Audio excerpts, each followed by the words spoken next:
कल की चर्चा में आपने कहा है कि विज्ञान का प्रवेश पांचवें शरीर स्पिरिचुअल बॉडी तक संभव है। बाद में चौथे शरीर में विज्ञान की संभावनाओं पर चर्चा की। आज कृपया पांचवें शरीर में हो सकने वाली कुछ वैज्ञानिक संभावनाओं पर संक्षिप्त में प्रकाश डालें।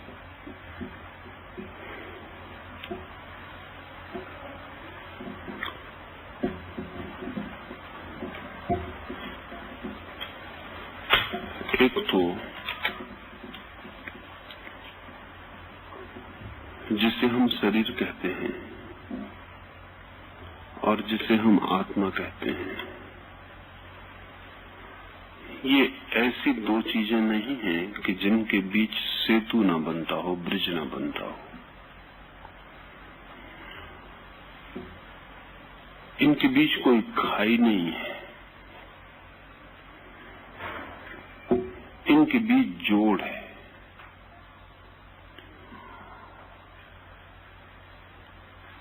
तो सदा से एक ख्याल था कि शरीर अलग है, आत्मा अलग है, और ये दोनों इस भांति अलग हैं कि इन दोनों के बीच कोई सेतु, कोई ब्रिज नहीं बन सकता। न केवल अलग हैं बल्कि विपरीत हैं एक दूसरे से। इस ख्याल ने धर्म और विज्ञान को अलग कर दिया था। धर्म वो था जो शरीर के अतिरिक्त जो है उसकी खोज करे, और विज्ञान वो था जो शरीर की खोज करे, आत्मा के अतिरिक्त जो है उसकी खोज करे। स्वभावतः दोनों तरह की खोज एक को मानती और दूसरे को इनकार करती रही, क्योंकि विज्ञान जिसे खोजता था उसे वो कहता था शरीर है, आत्मा कहाँ, और धर्म जिसे खोजता था उसे वो मानता था आत्मा है, शरीर कहाँ। तो धर्म जब अपनी पूरी ऊंचाइयों पर पहुंचा तो उसने शरीर को इल्यूजन और माया कह दिया कि वो है ही नहीं, आत्मा ही सत्य है, शरीर भ्रम है। और विज्ञान जब अपनी ऊंचाइयों पर पहुंचा तो उसने कह दिया कि आत्मा तो एक झूठ, एक असत्य है, शरीर ही सब कुछ है।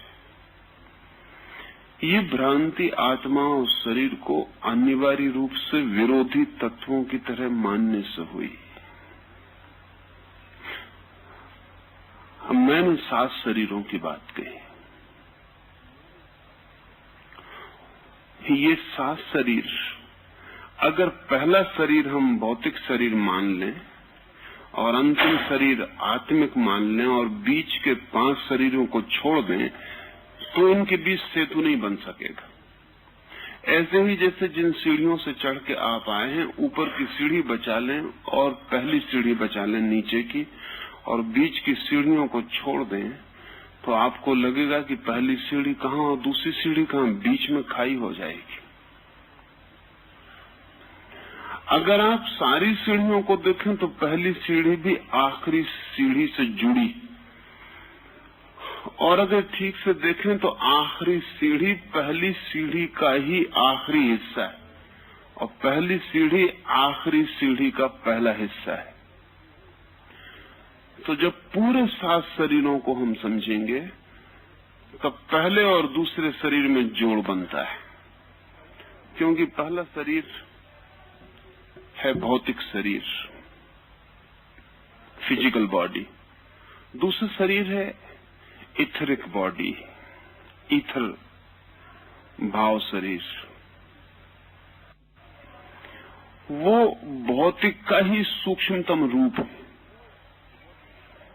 वो अभौतिक नहीं, वो भौतिक का ही सूक्ष्मतम रूप है। इतना सूक्ष्मतम कि भौतिक उपाय भी उसे पकड़ने में अभी ठीक से समर्थ नहीं हो पाते। लेकिन अब भौतिकवादी इस बात को इनकार नहीं करता है कि भौतिक का सूक्ष्मतम रूप करीब करीब अभौतिक हो जाता है। अब जैसे आज विज्ञान कहता है कि अगर हम पदार्थ को तोड़ते चले जाएं तो जो अंतिम पदार्थ के विश्लेषण पर हमें मिलेंगे इलेक्ट्रॉन, वो अभौतिक हो गए, वो इमेटीरियल हो गए। क्योंकि वो सिर्फ विद्युत के कण हैं। उनमें पदार्थ और सब्सटेंस जैसा कुछ भी नहीं बचा, सिर्फ एनर्जी और ऊर्जा बच रही है। इसलिए बड़ी अद्भुत घटना घटी है पिछले 30 वर्षों में कि जो विज्ञान ये बात स्वीकार करके चला था कि पदार्थ ही सत्य है, वो विज्ञान इस नतीजे पे पहुंचा कि पदार्थ तो बिल्कुल है ही नहीं।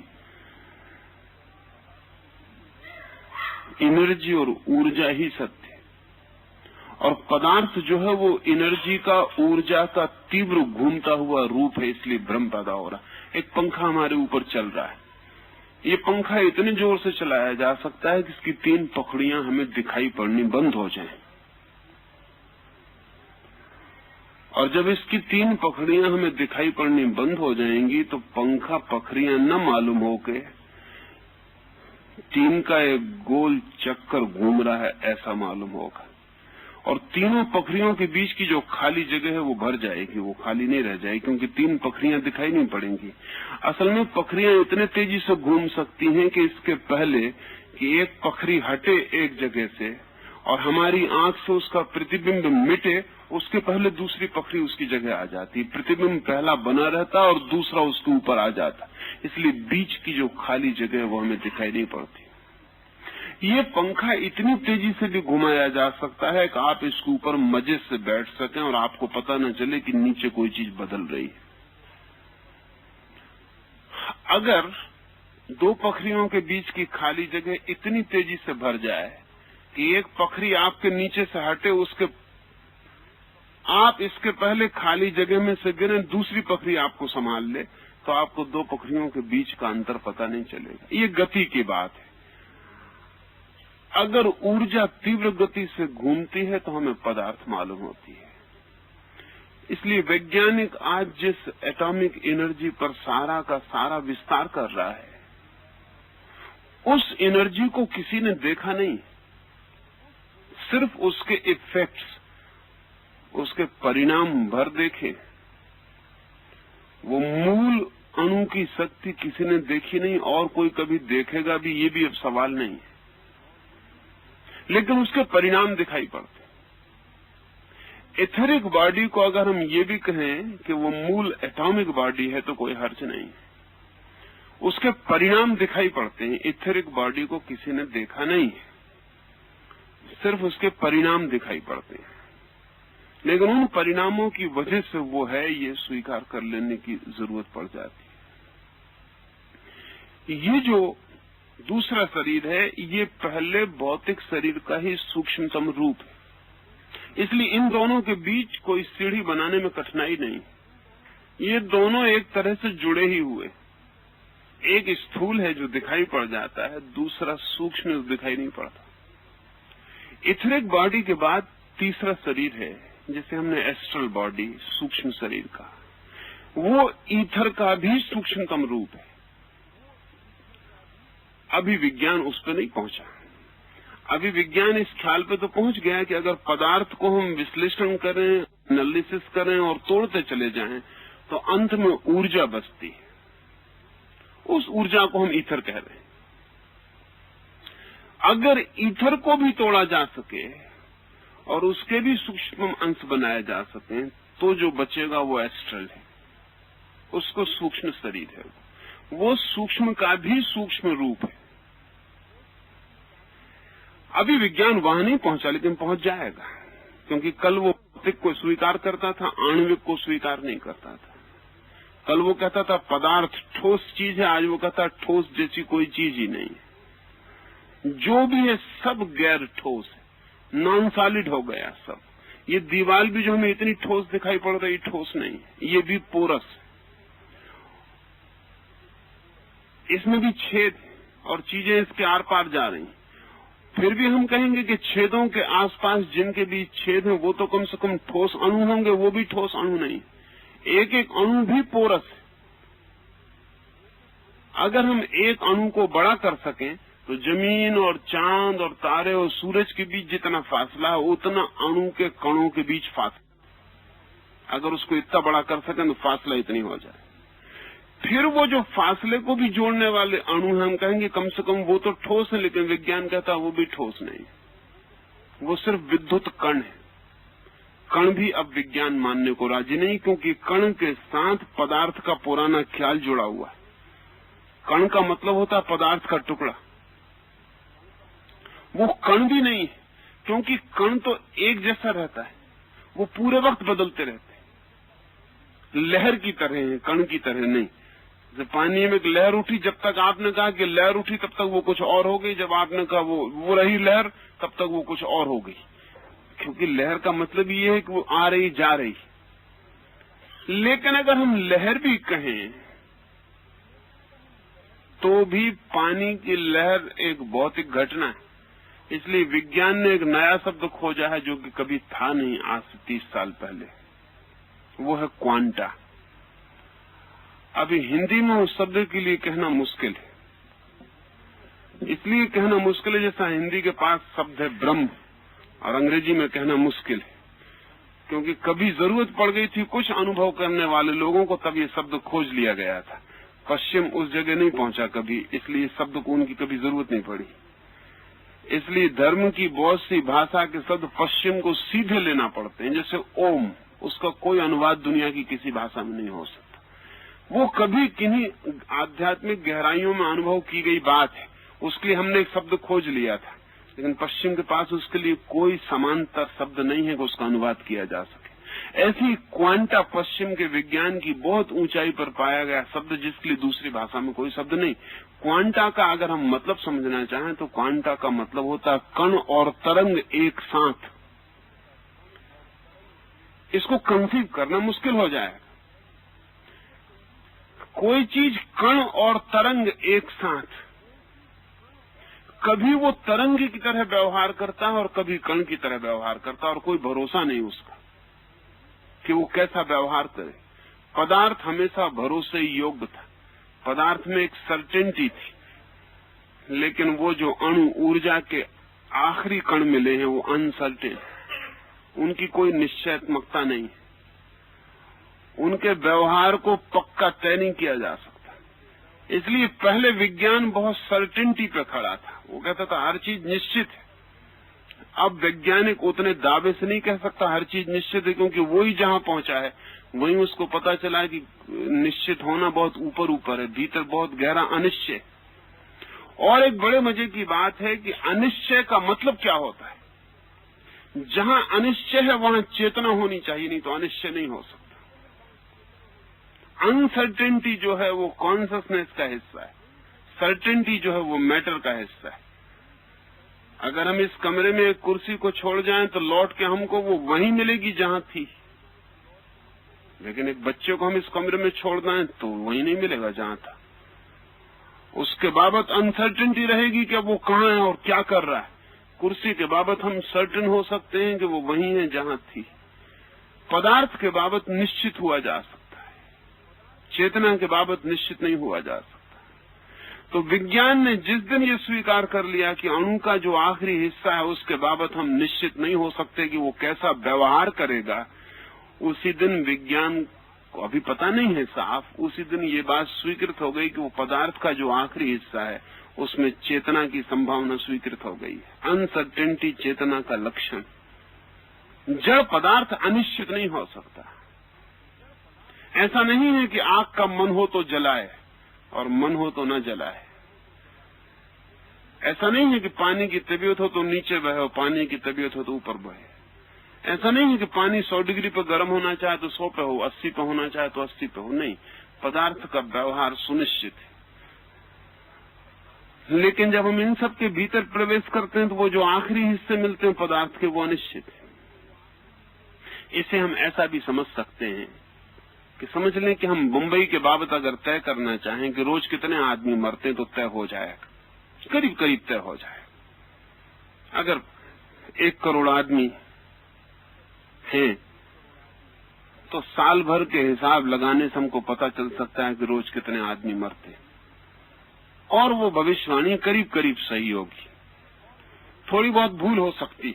अगर हम पूरे 50 करोड़ के मुल्क के बाबत विचार करें तो भूल और कम हो जाएगी, सर्टेनिटी बढ़ जाएगी। अगर हम सारी दुनिया के बाबत तय करें तो सर्टेनिटी और बढ़ जाएगी। हम तय कर सकते हैं कि इतने आदमी रोज मरते हैं। लेकिन अगर हम एक आदमी के बाबत तय करने जाएं कि ये कब मरेगा, तो सर्टेनिटी बहुत कम हो जाएगी। जितनी भीड़ बढ़ती है उतना मटेरियल हो जाती है चीज, जितना इंडिविजुअल होता है उतनी कॉन्शियस हो जाती है। असल में एक पत्थर का टुकड़ा भीड़ है करोड़ों अणुओं की, इसलिए उसके बाबत हम तय हो सकते हैं। और जब हम नीचे प्रवेश करते हैं और एक अणु को पकड़ते हैं तो वो इंडिविजुअल, उसके बाबत तय होना मुश्किल हो जाता है, उसका व्यवहार वो खुद ही तय करता है। तो पूरे पत्थर के बाबत हम कह सकते हैं कि ये यही मिलेगा, लेकिन इस पत्थर के भीतर जो अणुओं का व्यक्तित्व जो था वो वही नहीं मिलेगा। जब हम लौट के आएंगे वो सब बदल चुका होगा, उसने सब जगह बदल लिए होंगे, वो यात्रा कर चुका होगा। पदार्थ की गहराई में उतर के अनिश्चय शुरू हो गया, इसलिए अब विज्ञान सर्टेनिटी की बात न करके प्रोबेबिलिटी की बात करने लगा। वो कहता है इसकी संभावना ज्यादा है बजाय उसके। अब वो ऐसा नहीं कहता कि ऐसा ही होगा। बड़े मजे की बात है कि विज्ञान की तो सारी दावेदारी जो थी वो उसकी निश्चयात्मकता पर थी कि वो जो भी कहता है वो निश्चित है कि ऐसा होगा।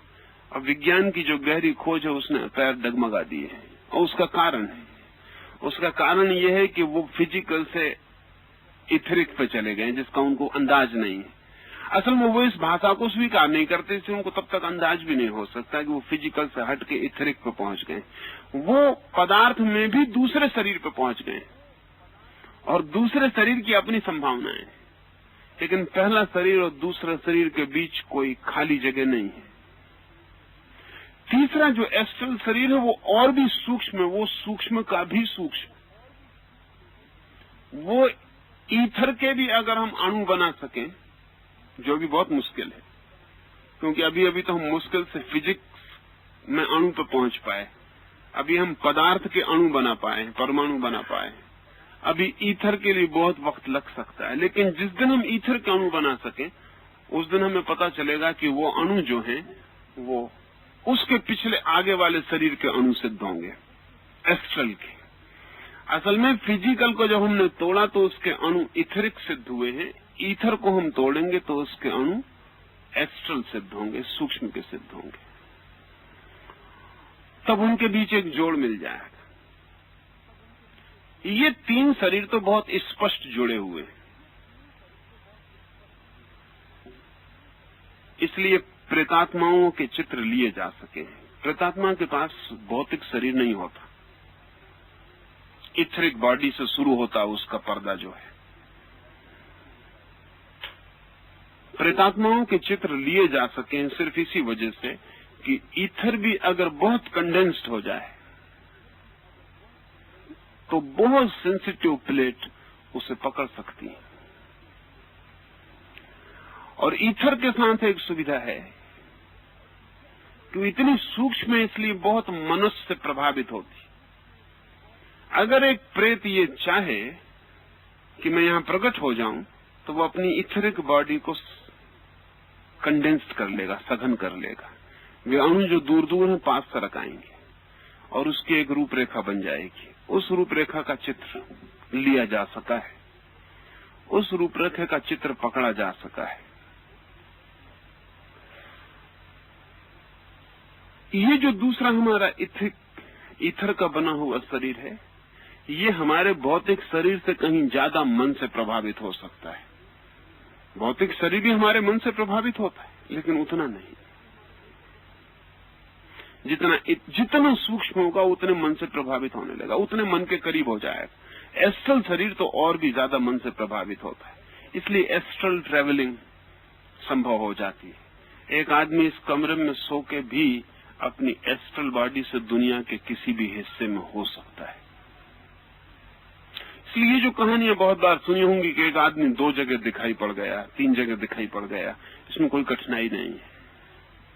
उसका भौतिक शरीर एक जगह होगा, उसका एस्ट्रल शरीर दूसरी जगह हो सकता है। इसमें अड़चन नहीं है, इसे थोड़े से ही अभ्यास की बात है और आपका शरीर दूसरी जगह प्रकट हो सकता है। जितने हम भीतर जाते हैं उतने मन की शक्ति बढ़ती चली जाती है, जितने हम बाहर आते हैं उतनी मन की शक्ति कम होती चली जाती है। ऐसा ही जैसे कि हम एक दिया जलाएं और उस दिए के ऊपर कांच का एक ढक्कन ढांक दें। अब दिया उतना तेजस्वी नहीं मालूम होगा, फिर एक दूसरा ढक्कन और ढांक दें। अब दिया और भी कम मालूम होगा, फिर हम एक ढक्कन और ढांकते हैं और हम 7 ढक्कन ढांकते हैं, तो 7वें ढक्कन के बाद दिए की बहुत ही कम रोशनी पहुंच पाएगी।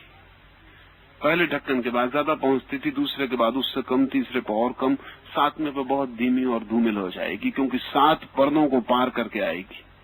तो हमारी जो जीवन ऊर्जा की शक्ति है वो शरीर तक आते आते बहुत धूमिल हो जाती है, इसलिए शरीर पर हमारा उतना काबू नहीं मालूम होता। लेकिन अगर कोई भीतर प्रवेश करना शुरू करे तो शरीर पर उसका काबू बढ़ता चला जाएगा। जिस मात्रा में भीतर प्रवेश होगा उस मात्रा में शरीर पे भी काबू बढ़ता चला जाएगा। ये जो तीसरा शरीर है एस्ट्रल, ये भी भौतिक का सूक्ष्मतम शरीर है, इथरिक का सूक्ष्मतम हिस्सा है एस्ट्रल। अब चौथा शरीर है मेंटल। अब तक हम सबको यही ख्याल था कि माइंड कुछ और बात है, पदार्थ से माइंड और मैटर अलग बात है। असल में ऐसी लोग परिभाषा करने को उपाय ही नहीं था। अगर किसी से हम पूछें कि मैटर क्या है तो कहा जा सकता है जो माइंड नहीं है, और माइंड क्या है तो कहा जा सकता है जो मैटर नहीं है, बाकी और कोई परिभाषा है भी नहीं। इसी तरह हम सोचते रहे हैं इन दोनों को अलग करके, लेकिन अब हम जानते हैं कि माइंड जो है वो भी मैटर का ही सूक्ष्मतम हिस्सा है, या इससे उल्टा भी हम कह सकते हैं कि जैसे हम मैटर कहते हैं वो माइंड का ही कंडेंस्ड सघन हो गया हिस्सा है। एस्ट्रल का भी अगर अणु टूटेगा तो वो माइंड का थॉट वेव्स बन जाएंगी। अब क्वांटा और थॉट वेव्स में बड़ी निकटतमता है। विचार अब तक नहीं समझा जाता था कि विचार भी कोई भौतिक अस्तित्व रखता है, लेकिन जब आप एक विचार करते हैं तो आपके आसपास की तरंगें बदल जाती हैं। ये बहुत मजे की बात है। न केवल विचार के बल्कि एक एक शब्द की भी अपनी वेवलेंथ, अपनी तरंग है। अगर आप एक कांच के ऊपर रेत के कण बिछा दें और कांच के नीचे से जोर से एक शब्द आवाज करें, जोर से कहें ओम, तो उस कांच के ऊपर रेत पर अलग तरह की वेव्स बन जाएंगी। और आप कहें राम तो अलग तरह की वेव्स बनेंगी, और आप एक भद्दी गाली दें तो अलग तरह की वेव्स बनेंगी। और आप एक बड़ी हैरानी की बात में पड़ जाएंगे कि जितना भद्दा शब्द होगा उतनी कुरूप ऊपर वेव्स बनेंगी, और जितना सुंदर शब्द होगा उतनी सुंदर वेव्स, उतना पैटर्न होगा उनमें। जितना भद्दा शब्द होगा उतना पैटर्न नहीं होगा, अनार्किक होगा।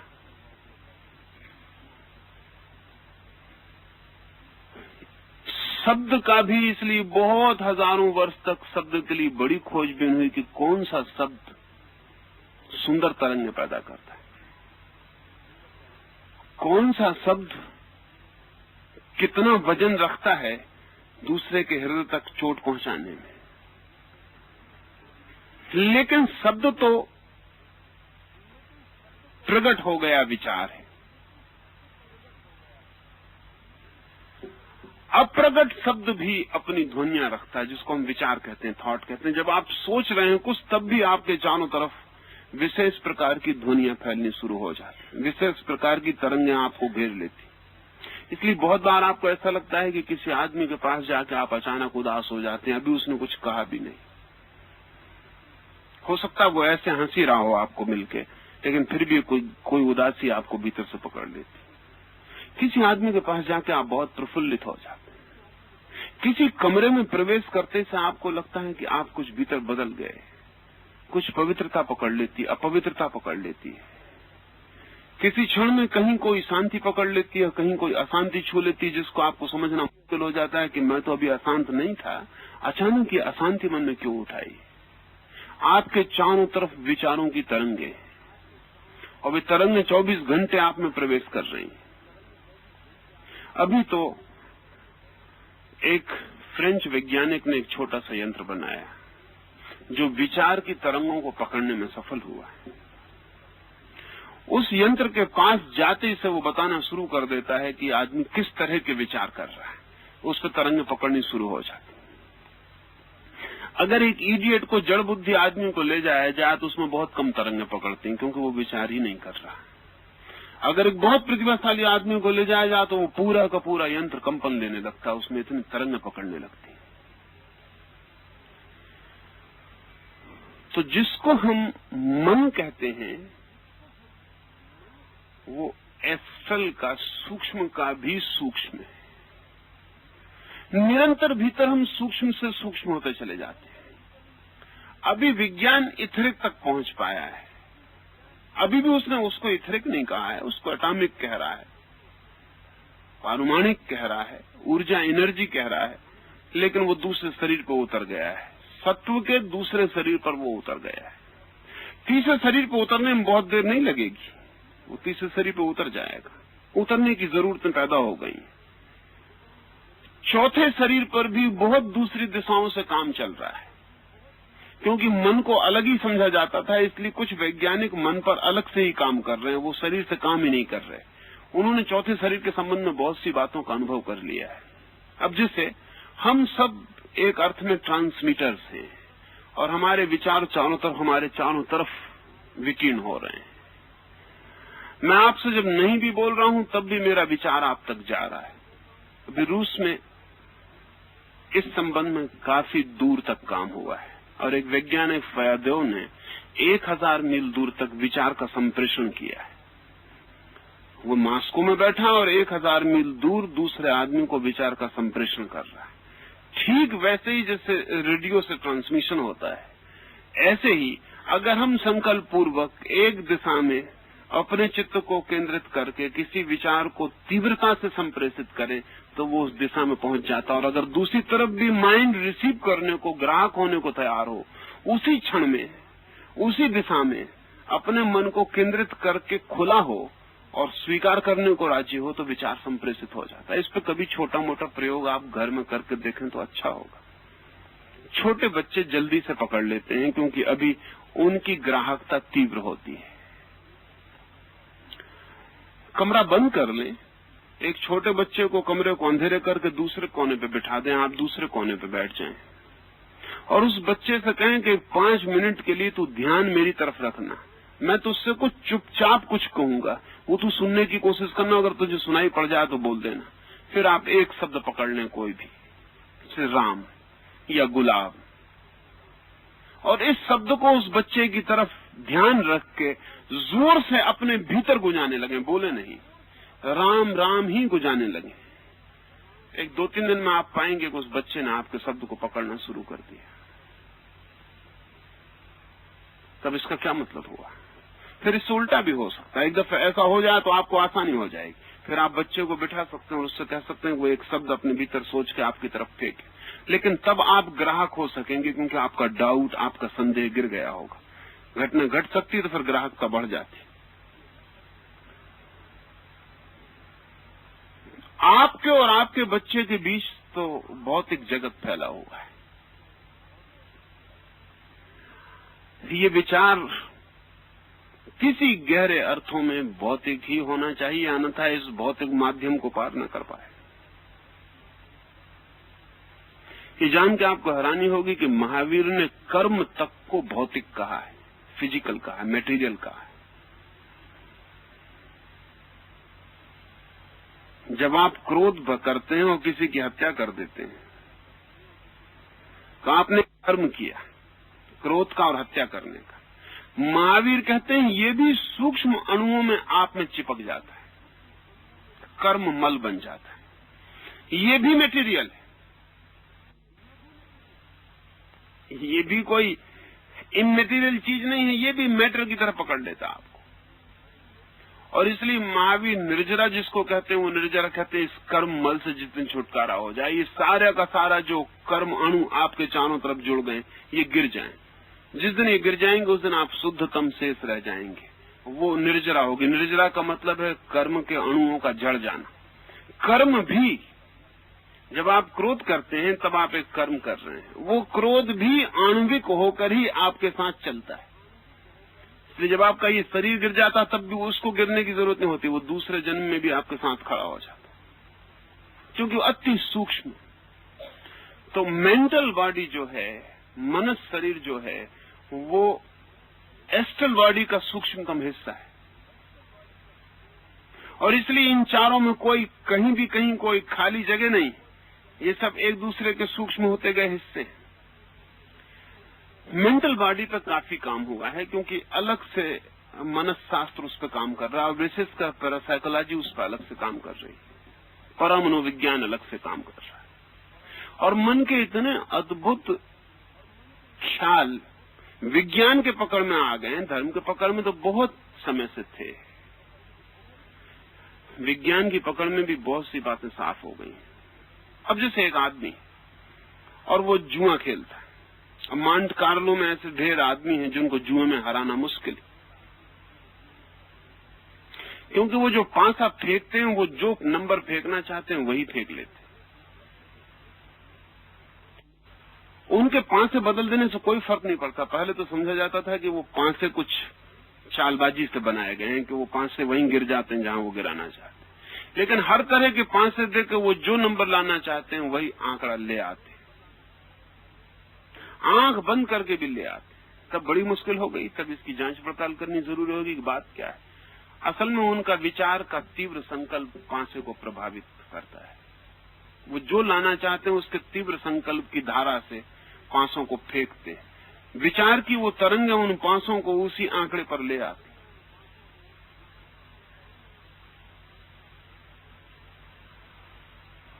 अब इसका मतलब क्या हुआ? अगर विचार की तरंग एक पांसे को बदलती है तो विचार की तरंग भी भौतिक है, नहीं तो पांसे को नहीं बदल सकती। आप एक छोटा सा प्रयोग करें तो आपके ख्याल में आ जाए, क्योंकि चूंकि विज्ञान की बात आप करते हैं इसलिए मैं प्रयोग की बात करता हूं। एक गिलास में पानी भर कर रख लें और छोटा सा ग्लिसरीन या कोई भी चिकना पदार्थ उस गिलास के पानी के ऊपर थोड़ा सा डाल दें कि उसकी एक पतली धीमी फिल्म पानी के गिलास के ऊपर फैल जाए। एक छोटी आलपीन बिल्कुल पतली के उस फिल्म पर तैर सके, उसको उसके ऊपर छोड़ दें।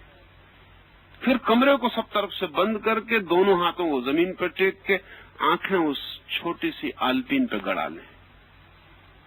एक 5 मिनट चुपचाप बैठे रहें आंखें गड़ाए हुए, फिर उस अल्पीन से कहें कि बाएं घूम जाओ, तो अल्पीन बाएं घूमेगी। फिर कहें दाएं घूम जाओ तो दाएं घूमेगी। कहें कि रुक जाओ तो रुकेगी। कहें कि चलो तो चलेगी। अगर आपका विचार एक अल्पीन को बाएं घुमा सकता है, दाएं घुमा सकता है, तो फिर एक पहाड़ को भी हिला सकता है। जरा लंबी बात है, बाकी फर्क नहीं रह गया, बुनियादी फर्क नहीं रह गया। आपकी सामर्थ्य अगर एक अल्पीन को हिलाती तो बुनियादी बात पूरी हो गई।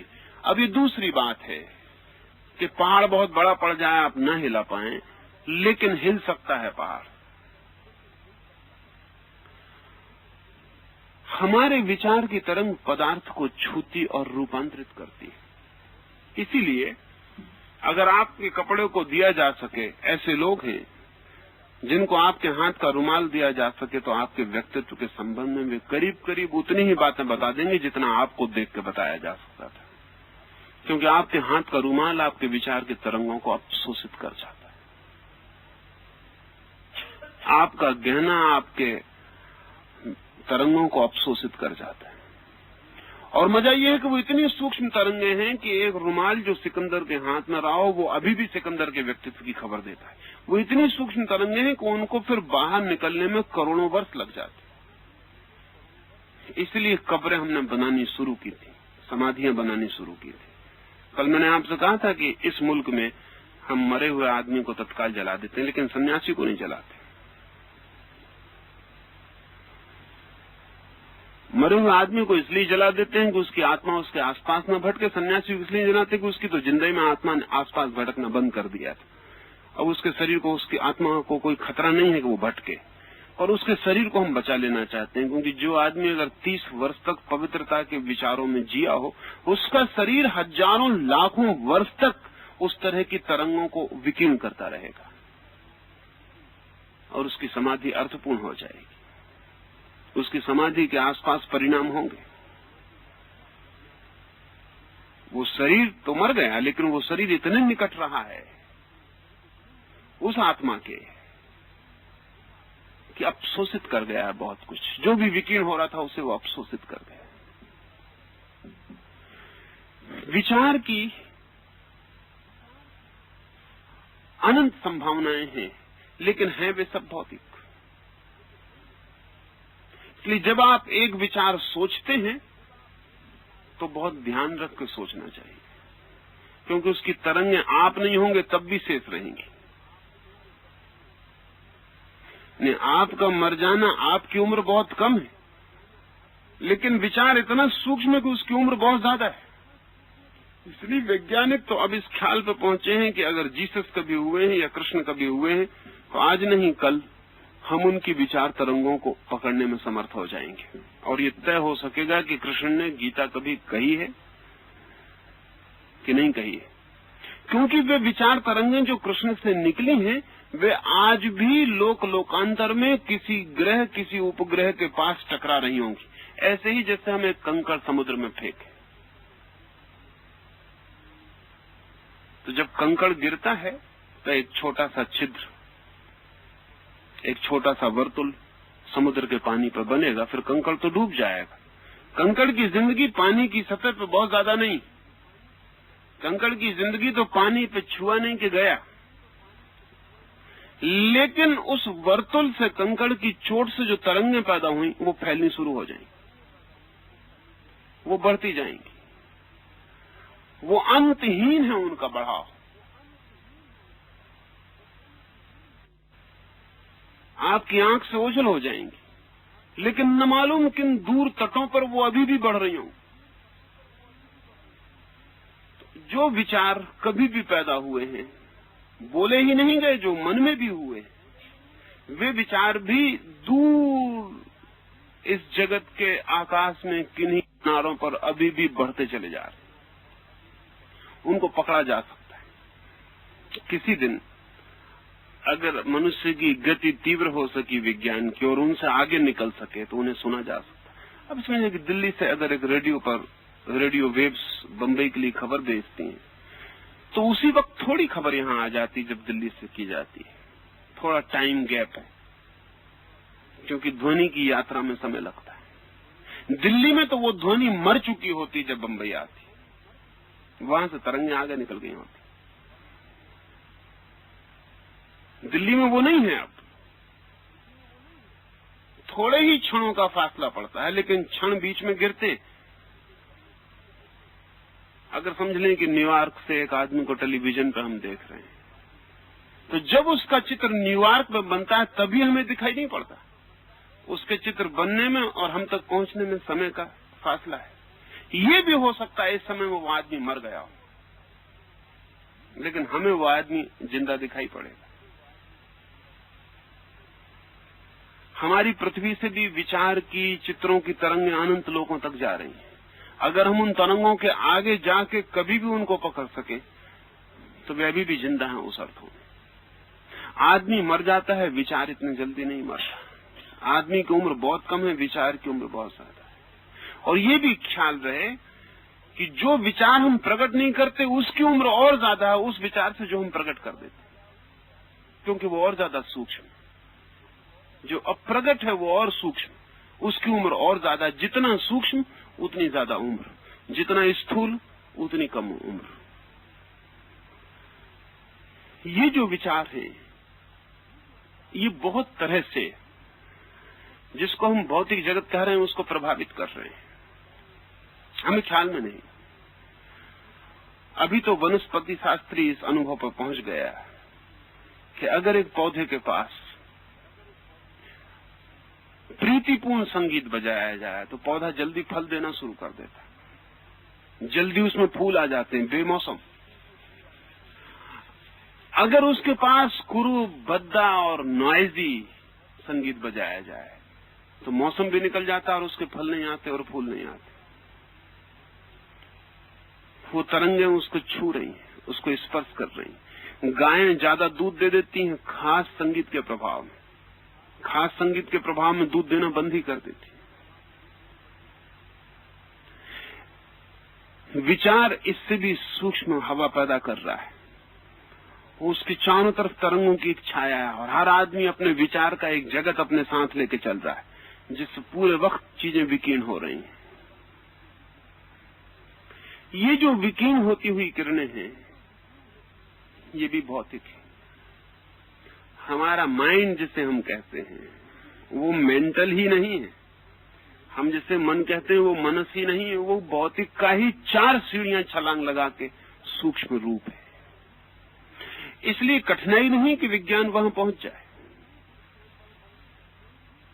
कठिनाई नहीं है, क्योंकि उसकी तरंगों को पकड़ा जांचा जा सकता है। कल तक हमें पता नहीं चलता था कि आदमी रात में कितना गहरा सो रहा है, उसका मनस कितनी गहराई में, अब पता चल जाता। अब हमारे पास यंत्र हैं, जैसा कि हृदय की धड़कन नापने के यंत्र हैं, इसी तरह नींद की धड़कन नापने के यंत्र तैयार हो गए।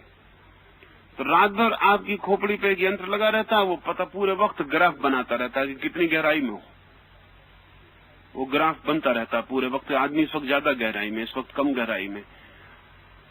वो पूरे वक्त रात भर का ग्राफ देता है कि ये आदमी कितनी देर सोया, कितनी देर सपने देखे, कितनी देर अच्छे सपने देखे, कितनी देर बुरे सपने देखे, कितनी देर इसके सपने सेक्सुअल थे, कितनी देर सेक्सुअल नहीं थे, वो सब ग्राफ पे दे देता।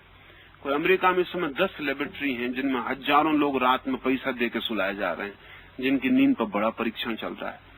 क्योंकि बड़ी हैरानी की बात है कि नींद से हम अपरिचित रह जाएं, क्योंकि आदमी की 1/3 जिंदगी नींद में खत्म होती। छोटी मोटी घटना नहीं है नींद। 60 साल आदमी जी तो 20 साल तो सोता है, तो 20 साल के इस बड़े हिस्से को अनजाना छोड़ देना, आदमी का 1/3 अपरिचित रह जाए। और मजा ये है कि ये जो 1/3 20 वर्ष है, अगर ये न सोए तो बाकी 40 वर्ष बच नहीं सकता। इसलिए बहुत बेसिक। अच्छा, बिना जगे सो सकता है आदमी 60 वर्ष, लेकिन बिना सोए जग नहीं सकता। तो ज्यादा गहरे में और बुनियादी तो नींद है। तो नींद में हम कहीं और होते हैं, हमारा मनस कहीं और होता है, लेकिन उस मनस को नापा जा सकता है। अब उसके पता लगने शुरू हो गए वो कितनी गहराई नींद में। ढेर लोग हैं जो कहते हैं कि हमें सपना नहीं आता, वो सरासर झूठ कहते हैं। उनको पता नहीं है इसलिए झूठ कहते हैं, उन्हें पता नहीं। आदमी खोजना मुश्किल है जिसको सपना ना आता हो, बहुत मुश्किल मामला है। रात भर सपना आता है, और आपको भी ख्याल होगा कि कभी एक आध आता है, वो गलत ख्याल है आपका। मशीन कहती रात भर आता है, लेकिन स्मृति नहीं रह जाती। आप नींद में होते हैं इसलिए याद नहीं बनती उसकी। आपको सपना जो याद रहता है वो आखिरी रहता है, जब नींद टूटने के करीब होती, तब आपकी स्मृति बन जाती। लौटते हैं नींद से जब आप, तो आखिरी दरवाजे पर नींद के जो सपना रहता है वो आपके ख्याल में रह जाता है, क्योंकि उसकी धीमी सी बनक आपके जागने तक चली आती। लेकिन गहरी नींद में जो सपना रहता है उसका आपको पता नहीं रहता। अब गहरी नींद में आदमी क्या सपने देखता है ये जांच करना जरूरी हो गया, क्योंकि वो जो सपने बहुत गहराई में देखता है वो उसका असली व्यक्तित्व होंगे। असल में जाग के तो हम नकली होते हैं। आमतौर से हम सोचते हैं कि सपने में क्या रखा है, लेकिन सपना हमारी ज्यादा सच्चाई को बताता है बजाय हमारे जागरण की, क्योंकि जागरण में हम झूठे आवरण ओढ़ लेते। अगर किसी दिन हम आदमी की खोपड़ी में एक खिड़की बना सके, विंडो बना सके और उसके सब सपने देख सके, तो आदमी की आखिरी स्वतंत्रता चली जाएगी। सपना भी नहीं देख सकेगा हिम्मत के साथ कि जो देखना वही देख, उसमें भी डरा रहेगा।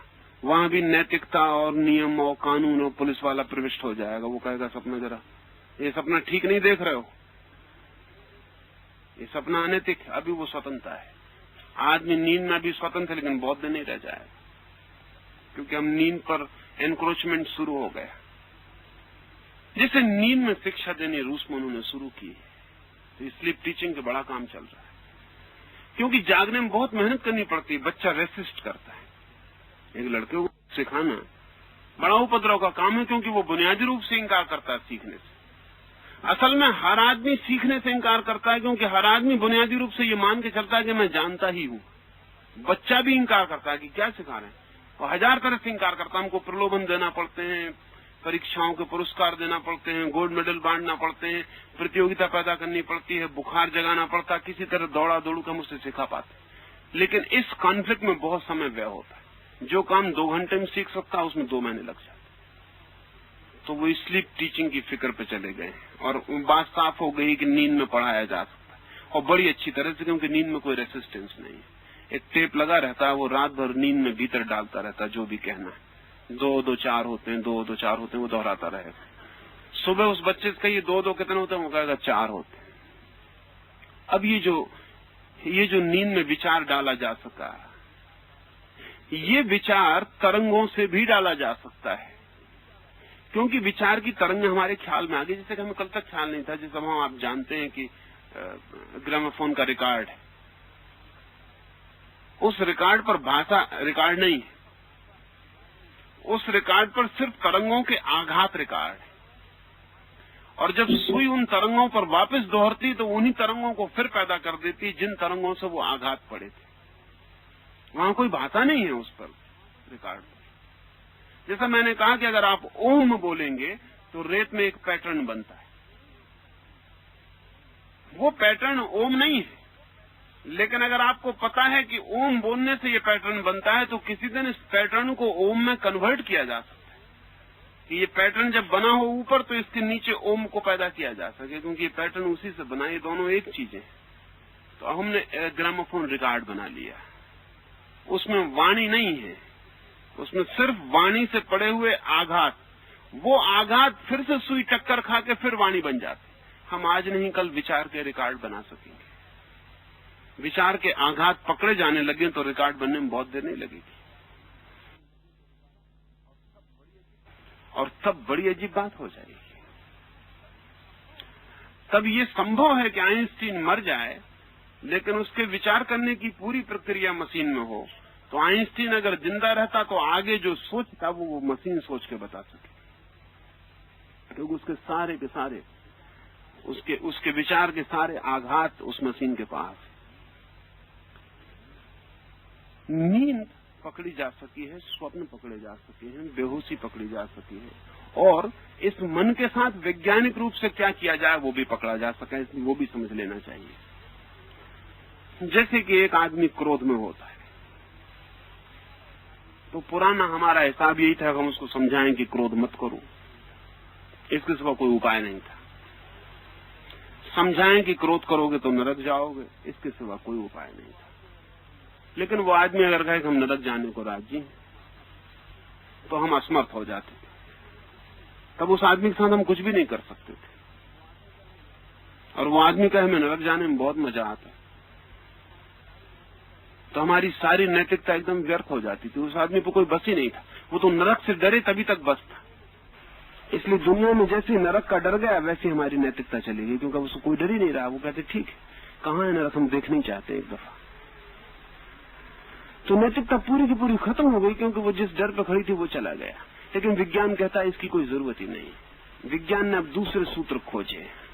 वो सूत्र ये है कि क्रोध के लिए शरीर में एक विशेष रासायनिक प्रक्रिया होनी जरूरी है, क्योंकि क्रोध एक भौतिक घटना है, और जब क्रोध होता है तो शरीर में खास तरह के रस पैदा होने जरूरी है। वो रस रोके जा सकते हैं, क्रोध को रोकने की क्या जरूरत है। और अगर वो रस रोके जा सकते हैं तो आदमी क्रोध करने में असमर्थ हो जाए। अब हम 14 साल के लड़के को समझा रहे हैं ब्रह्मचर्य धारण करो, लड़की को समझा रहे हैं ब्रह्मचर्य धारण करो, वो धारण नहीं करते, उन्होंने कभी नहीं किया। शिक्षा सब समझाना बुझाना कोई परिणाम नहीं लाता। विज्ञान कहता है कि अब इसकी फिक्र ना करो, क्योंकि कुछ ग्लैंड्स हैं जिनसे सेक्स पैदा होता, हम उन ग्लैंड्स को 25 साल तक रोके देते हैं बढ़ने से, तो सेक्स मैच्योरिटी 25 साल में आएगी। आप ब्रह्मचर्य की चिंता मत करो। खतरनाक है ये बात, क्योंकि मन जिस दिन पूरा का पूरा वैज्ञानिक पकड़ में आ जाए उस दिन हम उसका दुरुपयोग भी कर सकते हैं। क्योंकि विज्ञान कहता है कि जो आदमी रिबेलियस है उस आदमी का रासायनिक कंपोजिशन उस आदमी से अलग होता है जो ऑर्थोडॉक्स है। जो आदमी क्रांति और विद्रोही चित्त का है उस आदमी के रासायनिक कंपोजिशन में, और वो आदमी जो परंपरावादी रूढ़िवादी उसके रासायनिक कंपोजिशन में फर्क होता है। तब तो बड़ा खतरनाक है, क्योंकि अगर ये कंपोजिशन हमें पता चल गया है तो हम विद्रोही को विद्रोही होने से रोक सकते हैं, रूढ़िवादी को रूढ़िवादी होने से रोक सकते हैं। जेल में किसी आदमी को मारने की जरूरत नहीं रह जाएगी, किसी को फांसी की सजा देने की जरूरत नहीं, सजा ही देने की जरूरत नहीं, क्योंकि जब हमें पक्का हो गया कि एक आदमी चोरी करता, उस चोरी के लिए ये रासायनिक तत्व अनिवार्य है, अन्यथा वो चोरी नहीं कर सकता, तो कोई जरूरत नहीं उसको जेल ले जाने की। उसको अस्पताल जाकर सर्जरी की जा सकती है, उसका विशेष रस बाहर किया जा सकता है, या दूसरे रस डाल के उसके पहले रस को दबाया जा सकता है, या एंटीडोट दिया जा सकता है। ये सारा काम चल रहा है। ये काम बताता है कि चौथे शरीर पर तो प्रवेश में कोई कठिनाई नहीं रह गई। कठिनाई सिर्फ एक रह गई है, कठिनाई सिर्फ एक रह गई कि बहुत बड़े विज्ञान का हिस्सा युद्ध के मामले में उलझा हुआ है। इसलिए उस पर पूरे काम नहीं हो पाते, वो गौण रह जाता है। लेकिन फिर भी बहुत काम चल रहा है, बहुत अनूठे काम चल रहे हैं। अब जैसे कि अल्डस हक्सले का दावा यह है कि कबीर को जो हुआ या मीरा को जो हुआ वो इंजेक्शन से हो सकता है। इस दावे में थोड़ी सच्चाई है। ये बड़ा संघातक दावा है, लेकिन इसमें सच्चाई है। अगर महावीर 1 महीना उपवास करते और 1 महीना उपवास करके उनका मन शांत हो जाता है। उपवास भौतिक घटना है। भौतिक घटना से अगर मन शांत होता है तो मन भी भौतिक है। उपवास से होता क्या है? 1 महीने के उपवास से शरीर का पूरा रासायनिक व्यवस्था बदल जाती है, और तो कुछ होता नहीं। जो भोजन मिलने चाहिए वो नहीं मिल पाते, जो तत्व शरीर में इकट्ठे हो गए थे रिजर्वायर में वो सब खत्म हो जाते, चर्बी कम हो जाती, कुछ जरूरी तत्व बचा लिए जाते हैं, गैर जरूरी नष्ट हो जाते। तो शरीर का पूरा जो रासायनिक इंतजाम था महीने भर के पहले वो बदल जाता। विज्ञान कहता है कि 1 महीने परेशान होने की क्या जरूरत है, रासायनिक इंतजाम उसी अनुपात में अभी बदला जा सकता है, इसी वक्त। तो अगर ये रासायनिक इंतजाम अभी बदल जाएगा तो महीने भर बाद महावीर को जो शांति अनुभव हुई वो आपको अभी हो जाएगी। उसका बुनियाद तो वही है। अब जैसे मैं ध्यान में कहता हूं कि आप जोर से श्वास लें, अगर 1 घंटा तीव्र श्वास लेने से होने वाला क्या है? सिर्फ आपके ऑक्सीजन का अनुपात बदल जाए। लेकिन ये ऑक्सीजन का अनुपात तो बाहर से बदला जा सकता है, इसको 1 घंटा आपसे मेहनत करवाना जरूरी नहीं। ये तो इस कमरे की ऑक्सीजन का अनुपात बदल के भी किया जा सकता है कि यहां बैठे हुए सारे लोग शांत हो जाएं, प्रफुल्लित हो जाएं। तो विज्ञान चौथे शरीर पर तो कई तरफ से प्रवेश कर गया है और रोज प्रवेश करता जा रहा है। अब जैसे कि तुम्हें ध्यान में अनुभूतियां होंगी, सुगंध आएगी, रंग दिखाई पड़ेंगे, ये सब ध्यान में बिना जाए भी हो सकता है। अब क्योंकि विज्ञान ने ये सब पता लगा लिया है ठीक से कि जब तुम्हें भीतर रंग दिखाई पड़ते हैं तो तुम्हारे मस्तिष्क का कौन सा हिस्सा सक्रिय होता है, उसके सक्रिय होने की तरंगें कितनी होती है। समझ लें कि मेरे मस्तिष्क का पीछे का हिस्सा जब सक्रिय होता है तब मुझे भीतर रंग दिखाई पड़ते हैं, सुंदर रंग दिखाई पड़ते हैं। ये जांच बता देती है कि इस वक्त जब तुम्हें रंग दिखाई पड़ रहे हैं तुम्हारे मस्तिष्क का कौन सा हिस्सा तरंगित है और उसमें कितने वेवलेंथ की तरंगें उठ रही। अब कोई जरूरत नहीं है आपको ध्यान में जाने की, उस हिस्से पर उतनी तरंगें बिजली से पैदा कर दी जाएं, आपको रंग दिखाई पड़ने शुरू हो जाते। ये सब पैरेलल है, क्योंकि इस तरफ का छोर पकड़ लिया जाए दूसरी तरफ का छोर तत्काल होना शुरू हो जाता। इसके खतरे, कोई भी नई खोज और मनुष्य जितने भीतर जाती उतने खतरे बढ़ते चले जाते। अब जैसे कि हमने आदमी को कितनी उम्र बढ़ानी हम अब बढ़ा सकते हैं। अब कोई उम्र प्रकृति की बात नहीं, विज्ञान के हाथ में आ गई। तो आज यूरोप और अमेरिका में हजारों ऐसे बूढ़े हैं जो ये मांग कर रहे हैं अथनासिया की कि हमें स्वमरण का अधिकार चाहिए,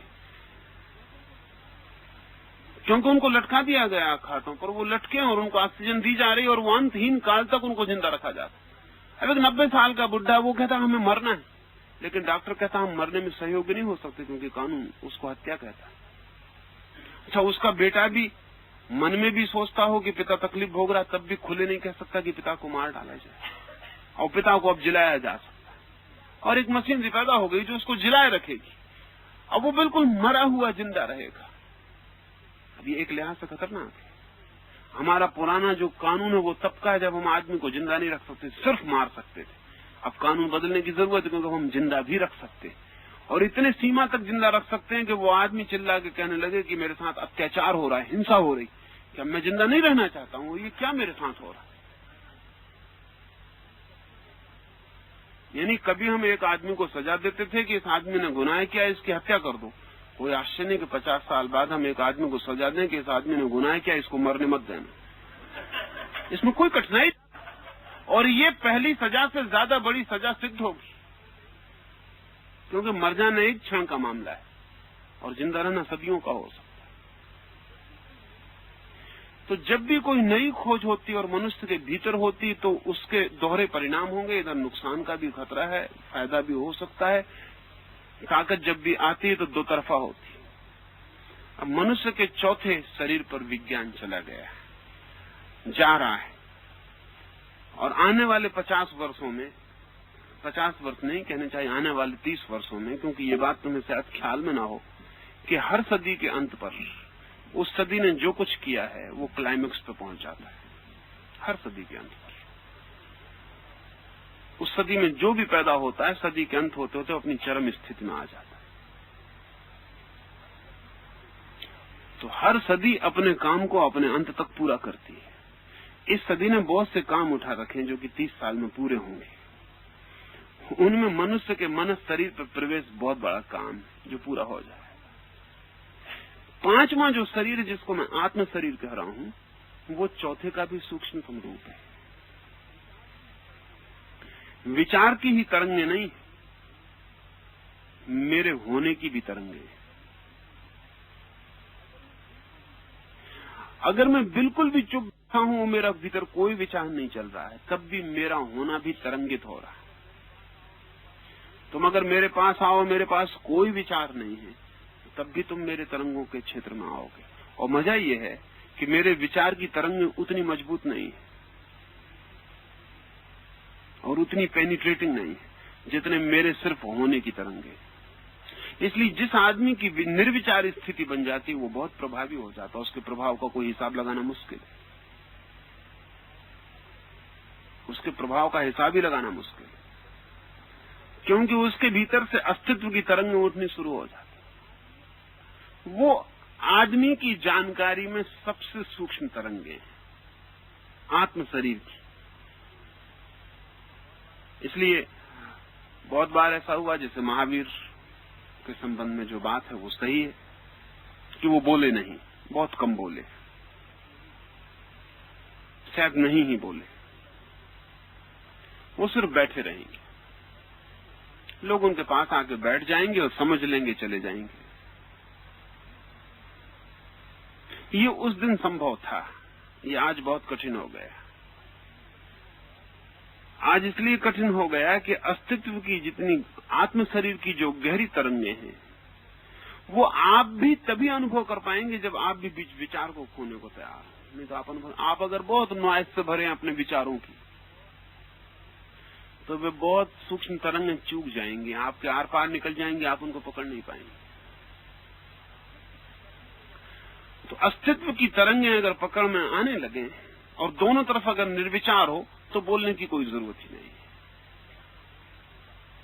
तब हम ज्यादा गहरे में कोई बात कह पाते हैं और वो सीधी चली जाती। उसमें तुम व्याख्या भी नहीं करते, व्याख्या का उपाय भी नहीं होता, उसमें डमाडोल भी नहीं होते, ऐसा होगा कि नहीं होगा ये भी नहीं होता। वो तो सीधा तुम्हारा अस्तित्व जानता है कि हो गया। इस पांचवें शरीर पर जो बात है, इस पांचवें शरीर की तरंगे जरूरी नहीं कि आदमी को ही मिले। इसलिए महावीर के जीवन में एक और अद्भुत घटना है कि उनकी सभा में जानवर भी रहते हैं। इसको जैन साधु नहीं समझा पाता अब तक कि क्या मामला है, वो समझा भी नहीं पाएगा। उनकी सभा में जानवर भी रहते हैं, तब भी संभव है क्योंकि जानवर आदमी की भाषा तो नहीं समझ सकता, लेकिन बीइंग की, होने की भाषा तो उतनी समझता है, उसमें कोई फर्क नहीं है। अगर मैं निर्विचार होकर एक बिल्ली के पास बैठा हूं तो बिल्ली तो निर्विचार है। तुमसे तो मुझे बात ही करनी पड़े क्योंकि तुम्हें बिल्ली के निर्विचार तक ले जाना भी एक लंबी यात्रा है।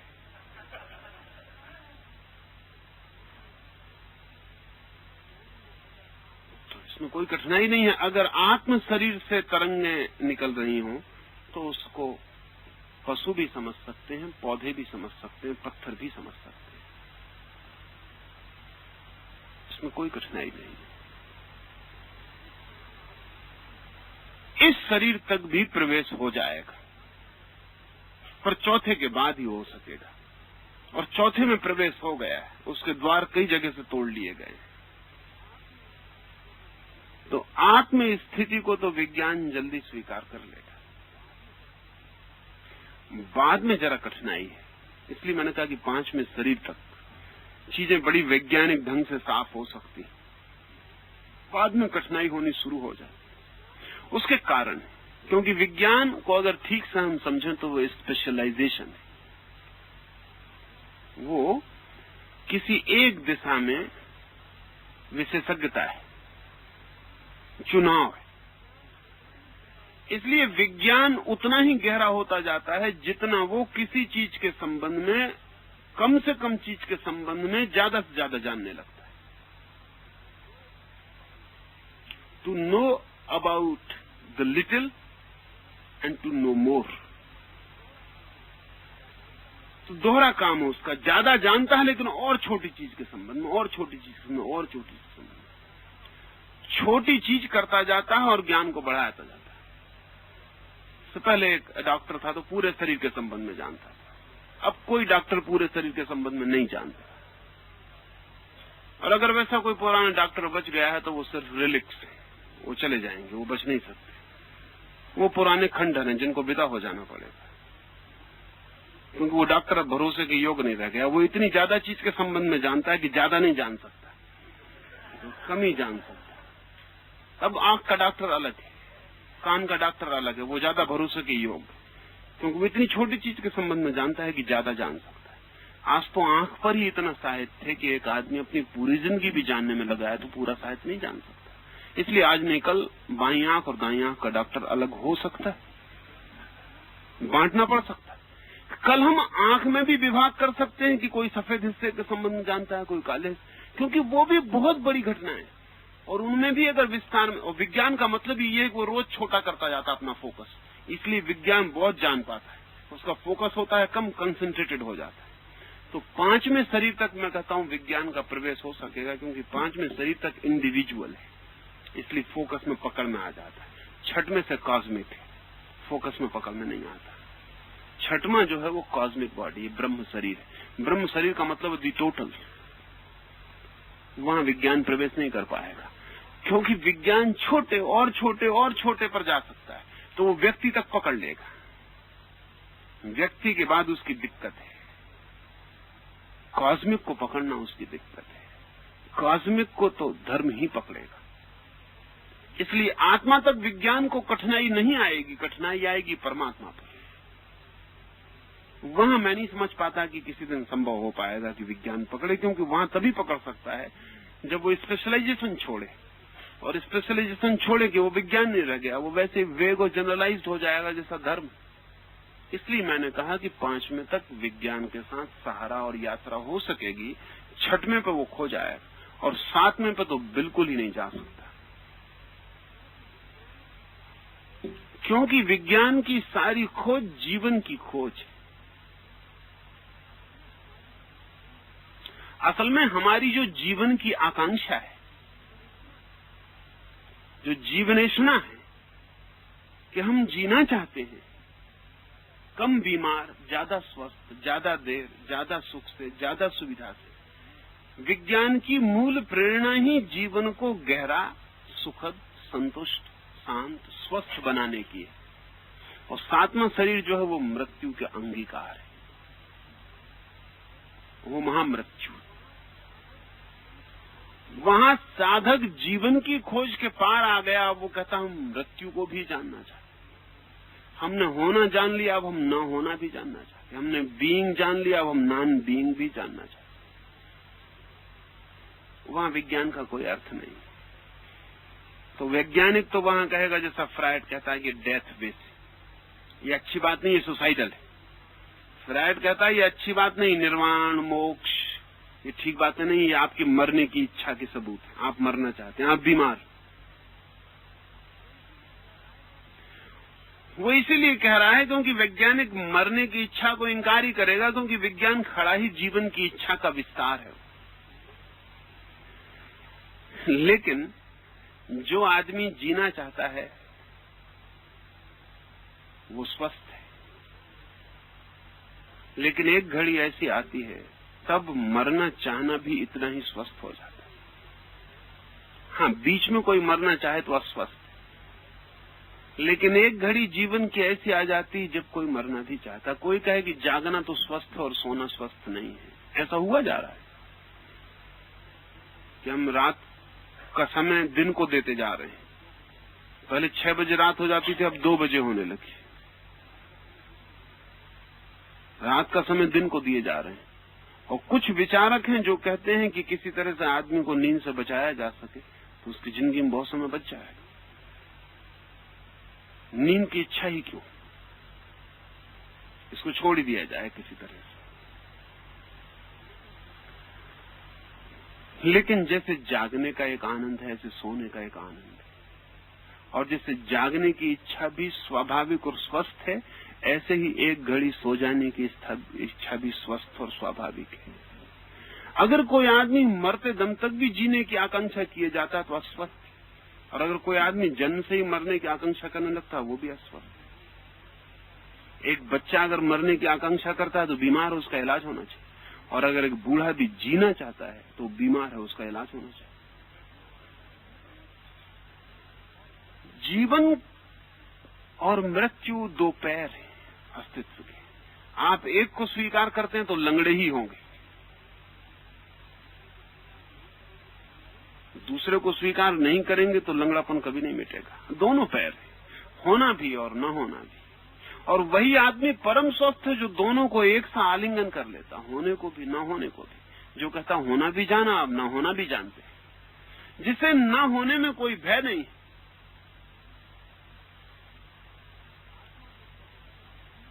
तो 7वां जो शरीर है वो तो सिर्फ उन्हीं साहसी लोगों के लिए है जिन्होंने जीवन जान लिया और अब जो मृत्यु भी जानना चाहते हैं, जो कहते हैं इसे भी खोजेंगे, जो कहते हैं हम इसे भी जानेंगे, जो कहते हैं हम मिट जाने को भी जानना चाहते हैं। ये मिट जाना क्या है, ये खो जाना क्या है, ये न हो जाना क्या है।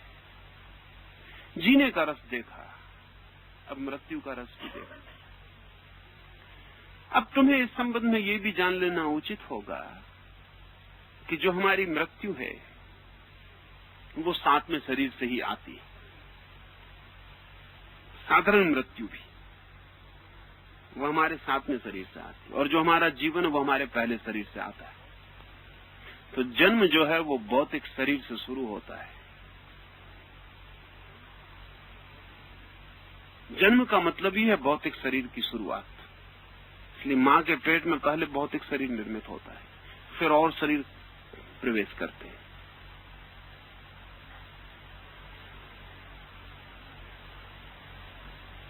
पहला शरीर हमारा जन्म की शुरुआत है, और अंतिम शरीर जिसको निर्वाण शरीर मैंने कहा वो हमारी, वहां से हमारी मृत्यु आती है।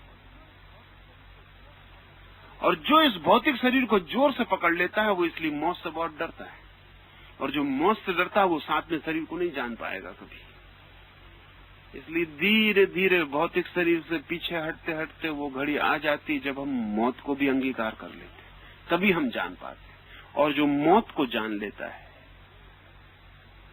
वो परिपूर्ण अर्थों में मुक्त हो जाता है, क्योंकि तब जीवन और मृत्यु एक ही चीज के 2 पहलू हो जाते हैं और वो दोनों के बाहर हो जाते हैं। ये 7वें शरीर तक विज्ञान कभी जाएगा इसकी कोई आशा नहीं है। 6वें शरीर तक जा सकेगा इसकी संभावना नहीं है। 5वें तक जा सकता है क्योंकि 4थे के द्वार खुल गए हैं और 5वें पे जाने में कोई कठिनाई नहीं रह गई। वस्तुतः सिर्फ ऐसे लोगों की जरूरत है जिनके पास वैज्ञानिक बुद्धि हो और जिनके पास धार्मिक हृदय हो, वो अभी प्रवेश कर जाएं। ये मुश्किल कॉम्बिनेशन है थोड़ा सा, क्योंकि वैज्ञानिक की जो ट्रेनिंग है वो उसे धार्मिक होने से कई दिशाओं से रोक देती है, और धार्मिक की जो ट्रेनिंग है उसे वैज्ञानिक होने से कई दिशाओं से रोक देती है। तो इन दोनों ट्रेनिंग का कहीं ओवरलैपिंग नहीं हो पाता, इस बड़ी कठिनाई है। कभी ऐसा होता है, जब भी ऐसा होता है तब दुनिया में एक नई पीक ज्ञान की, एक नया शिखर पैदा हो जाता है। जब भी कभी ऐसा होता है, जैसे पतंजलि, अब आदमी वैज्ञानिक बुद्धि का है और धर्म में प्रवेश कर गया, तो उसने योग को एक चोटी पे पहुंचा दिया जिसके बाद फिर उस चोटी को पार करना अब तक संभव नहीं हुआ है। एक ऊंचाई पर बात चलेगी कि पतंजलि को मरे बहुत वक्त हो गया, बहुत काम हो सकता था, लेकिन पतंजलि जैसा आदमी नहीं मिल सका, जिसके पास एक वैज्ञानिक की बुद्धि थी और जिसके पास एक धार्मिक साधना का जगत था। एक ऐसे शिखर पे बात पहुंच गई, उसके बाद फिर योग का कोई शिखर दूसरा उससे ऊंचा नहीं उठा सका। अरविंद ने बहुत कोशिश की लेकिन सफल नहीं हो सके। अरविंद के पास भी एक वैज्ञानिक की बुद्धि थी और शायद पतंजलि से ज्यादा थी, क्योंकि सारा शिक्षण उनका पश्चिम में हुआ। अरविंद का शिक्षण बड़ा महत्वपूर्ण है। बाप ने अरविंद को हिंदुस्तान से बहुत छोटी उम्र में 5-6 वर्ष की उम्र में भेज दिया और सख्त मनाही की कि अब इसे हिंदुस्तान तब तक वापस नहीं लौटाना जब तक ये पूरा मैच्योर न हो जाए। ये हालत आ गई कि बाप के मरने का वक्त आ गया और लोगों ने चाहा कि अरविंद को वापस भेज दें। उन्होंने कहा कि नहीं, मैं मर जाऊं ये बेहतर। लेकिन लड़का पूरी तरह पश्चिम को पी के लौटे, पूरब की छाया भी न पड़ जाए उस पर, उसे खबर भी न दी जाए कि मैं मर गया। हिम्मत भर बाप था ऐसे। तो अरविंद पूरे पश्चिम को पी के लौटे। अगर हिंदुस्तान में कोई आदमी ठीक अर्थों में वेस्टर्न था तो वो अरविंद थे। वो अपनी भाषा उनको लौट के सीखने पड़ी, मातृभाषा। वो तो सब भूल भाल गए थे। तो विज्ञान तो पूरा हो गया इस आदमी में, लेकिन धर्म पीछे से आरोपित था, वो बहुत गहरा नहीं जा सका। धर्म जो था वो बहुत बाद में ऊपर से प्लांटेड था, वो बहुत गहरा नहीं जा सका। नहीं तो पतंजलि से ऊंचा शिखर अरविंद छू सकते थे, वो नहीं हो सका। वो ट्रेनिंग जो थी पश्चिम की, वो बहुत गहरे अर्थों में बाधा बन गई। और बाधा इस तरह से बन गई कि वो जैसा वैज्ञानिक सोचता है उसी तरह से सोचने में लग गए। तो डार्विन की सारी एवोल्यूशन वो धर्म में ले आए। पश्चिम से जो जो ख्याल लाए थे उन सब ने धर्म में प्रवेश कर दिया, लेकिन धर्म का उनके पास कोई ख्याल नहीं था वो जो विज्ञान में प्रवेश कर। इसलिए विज्ञान की बड़ी काया, बड़ा वॉल्यूमिनस साहित्य उन्होंने रच डाला, लेकिन उसमें धर्म नहीं है। धर्म उसमें बहुत ऊपरी है। जब भी कभी ऐसा हुआ है कि वैज्ञानिक बुद्धि और धार्मिक बुद्धि का कहीं कोई तालमेल हो गया तो बड़ा शिखर छुआ जा सकता है। ऐसा पूरब में हो सकेगा, इसकी संभावना कम होती जाती है, क्योंकि पूरब के पास धर्म भी खो गया और विज्ञान तो है ही नहीं। पश्चिम में हो सके इसकी संभावना ज्यादा है, क्योंकि विज्ञान अतिशय हो गया है। और जब भी कोई अतिशय हो जाती चीज तो पेंडुलम दूसरी तरफ झूलना शुरू हो जाता। तो पश्चिम का जो बहुत बुद्धिमान वर्ग है वो जिस रस से अब गीता को पढ़ता है उस रस से हिंदुस्तान में कोई नहीं पढ़ता। जब पहली दफा सपनहार ने गीता पढ़ी तो सिर पर रख के वो नाचने लगा, नाचता हुआ घर के बाहर आ गया। और लोगों ने कहा क्या हो गया, पागल हो गया? उसने कहा कि ग्रंथ पढ़ने योग नहीं, सिर पर रख के नाचने योग। मुझे पता ही नहीं था कि ऐसी बात कहने वाले लोग भी हो गए। ये क्या कह दिया? ये भाषा में आ सकता है, ये शब्द में बन सकता है। मैं तो सोचता था बन ही नहीं सकता, ये तो बन गया, ये तो कुछ बात कह दी गई। अब हिंदुस्तान में गीता सिर पर रख के नाचने वाला आदमी नहीं मिलेगा। हाँ, बहुत लोग मिलेंगे जो गीता की बैलगाड़ी बना के और उस पर सवार होके चल रहे हैं, वो लोग मिलेंगे। वो उनसे कोई अर्थ नहीं होता। पर इस सदी के पूरे होते होते एक बड़ा शिखर छू लिया जा सकेगा, क्योंकि जब जरूरत होती है तो हजार कारण सारे जगत में सक्रिय हो जाते हैं। आइंस्टीन मरते मरते धार्मिक आदमी होकर मरा है, जीते जीती वैज्ञानिक था, मरते मरते धार्मिक आदमी होकर मरा है। इसलिए जो दूसरे बहुत अतिशय वैज्ञानिक हैं वो कहते हैं आइंस्टीन की आखिरी बातों को गंभीरता से नहीं लेना चाहिए, उसका दिमाग खराब हो गया हो, क्योंकि आखिर में उसने जो कहा है वो बहुत अद्भुत है। आइंस्टीन आखिरी वक्त कहते मरा है कि मैं सोचता था जगत को जान लूंगा, लेकिन जितना जाना उतना पाया कि जानना असंभव है, जानने को अनंत शेष है। और मैं सोचता था कि एक दिन विज्ञान जगत के रहस्य को तोड़ के गणित का सवाल बना देगा, मिस्ट्री खत्म हो जाएगी। लेकिन गणित का सवाल बड़ा होता चला गया, जगत की मिस्ट्री तो कम न हुई, गणित का सवाल ही और बड़ी मिस्ट्री हो गया। अब उसको भी हल करना मुश्किल है। पश्चिम में और भी चोटी के 2-4 वैज्ञानिक धर्म की परिधि के करीब घूम रहे हैं। विज्ञान में वैसी संभावनाएं पैदा हो गई क्योंकि वो जैसे तीसरे शरीर के करीब पहुंच रहा है, दूसरे को वो पार कर गया है। जैसे वो तीसरे के करीब पहुंच रहा है, धर्म की प्रतिध्वनि अनिवार्य है, क्योंकि अब वो अनसर्टेनिटी के, प्रोबेबिलिटी के, अनिश्चय के, अननोन के जगत में खुद ही प्रवेश कर रहा है। अब उसको कहीं न कहीं स्वीकार करना पड़ेगा, अज्ञात है। अब उसको स्वीकार करना पड़ेगा, जो दिखाई पड़ता है उससे अतिरिक्त भी है, जो नहीं दिखाई पड़ता वो भी है, जो नहीं सुनाई पड़ता वो भी है। क्योंकि आज से 100 ही साल पहले हम कह रहे थे जो नहीं सुनाई पड़ता वो नहीं, जो नहीं दिखाई पड़ता वो नहीं, जो नहीं स्पर्श में आता वो नहीं। अब विज्ञान कहता है नहीं, इतना है कि स्पर्श में तो बहुत कम आता है, स्पर्श की तो बड़ी सीमा है, अस्पर्श का बड़ा विस्तार। इतना है कि सुनाई तो बहुत कम पड़ता है, न सुनाई पड़ने वाला अनंत है। इतना है कि दिखाई तो छोटा सा पड़ता है, न दिखाई पड़ने वाला अदृश्य अछोर है। असल में अब हमारी आंख जितना पकड़ती बहुत छोटा सा पकड़ती है। एक खास वेवलेंथ पर हमारी आंख पकड़ती है, और एक खास वेवलेंथ हमारा कान सुनता है, और उसके नीचे करोड़ों वेवलेंथ है, उसके ऊपर करोड़ों वेवलेंथ।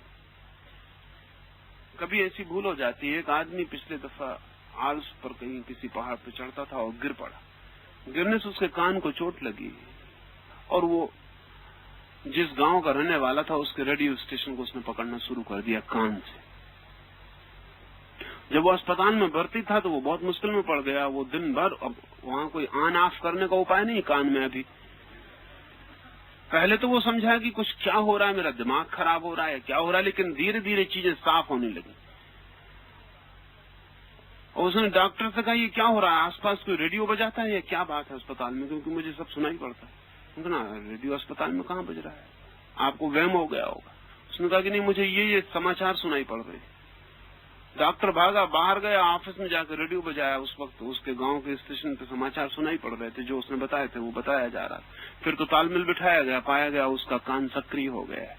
उसका कान जो है वेवलेंथ बदल गई चोट लगने से। आज नहीं कल रेडियो ऐसा अलग हो ये गलत है। आज नहीं कल ये इंतजाम हो जाएगा, हम कान की वेवलेंथ सीधा डाइवर्ट कर सके, कान में एक मशीन ऊपर से लगा लें, उसकी वेवलेंथ बदल सके तो वो उस स्तर पर सुन सके। करोड़ों आवाजें हमारे आसपास से गुजर रही, छोटी मोटी आवाजें नहीं, क्योंकि हमको अपने कान के नीचे की आवाज भी सुनाई नहीं पड़ती, उससे बड़ी आवाज भी नहीं सुनाई पड़ती। अगर एक तारा टूटता है तो उसकी भयंकर गर्जना की आवाज हमारे चारों तरफ से निकलती, लेकिन हम सुन नहीं पाते, हम बहरे हो जाए। बड़ी बड़ी आवाजें निकल रही, बड़ी छोटी आवाजें निकल रही, वो हमारे पकड़ में नहीं है। बस एक छोटा सा दायरा है हमारा, जैसे कि हमारी शरीर की गर्मी का एक दायरा है। 98 डिग्री से 110 डिग्री के बीच हम जीते। इधर 98 से नीचे गिरना शुरू हुए कि मरने के करीब पहुंचे, उधर 110 के पार गए कि मरे।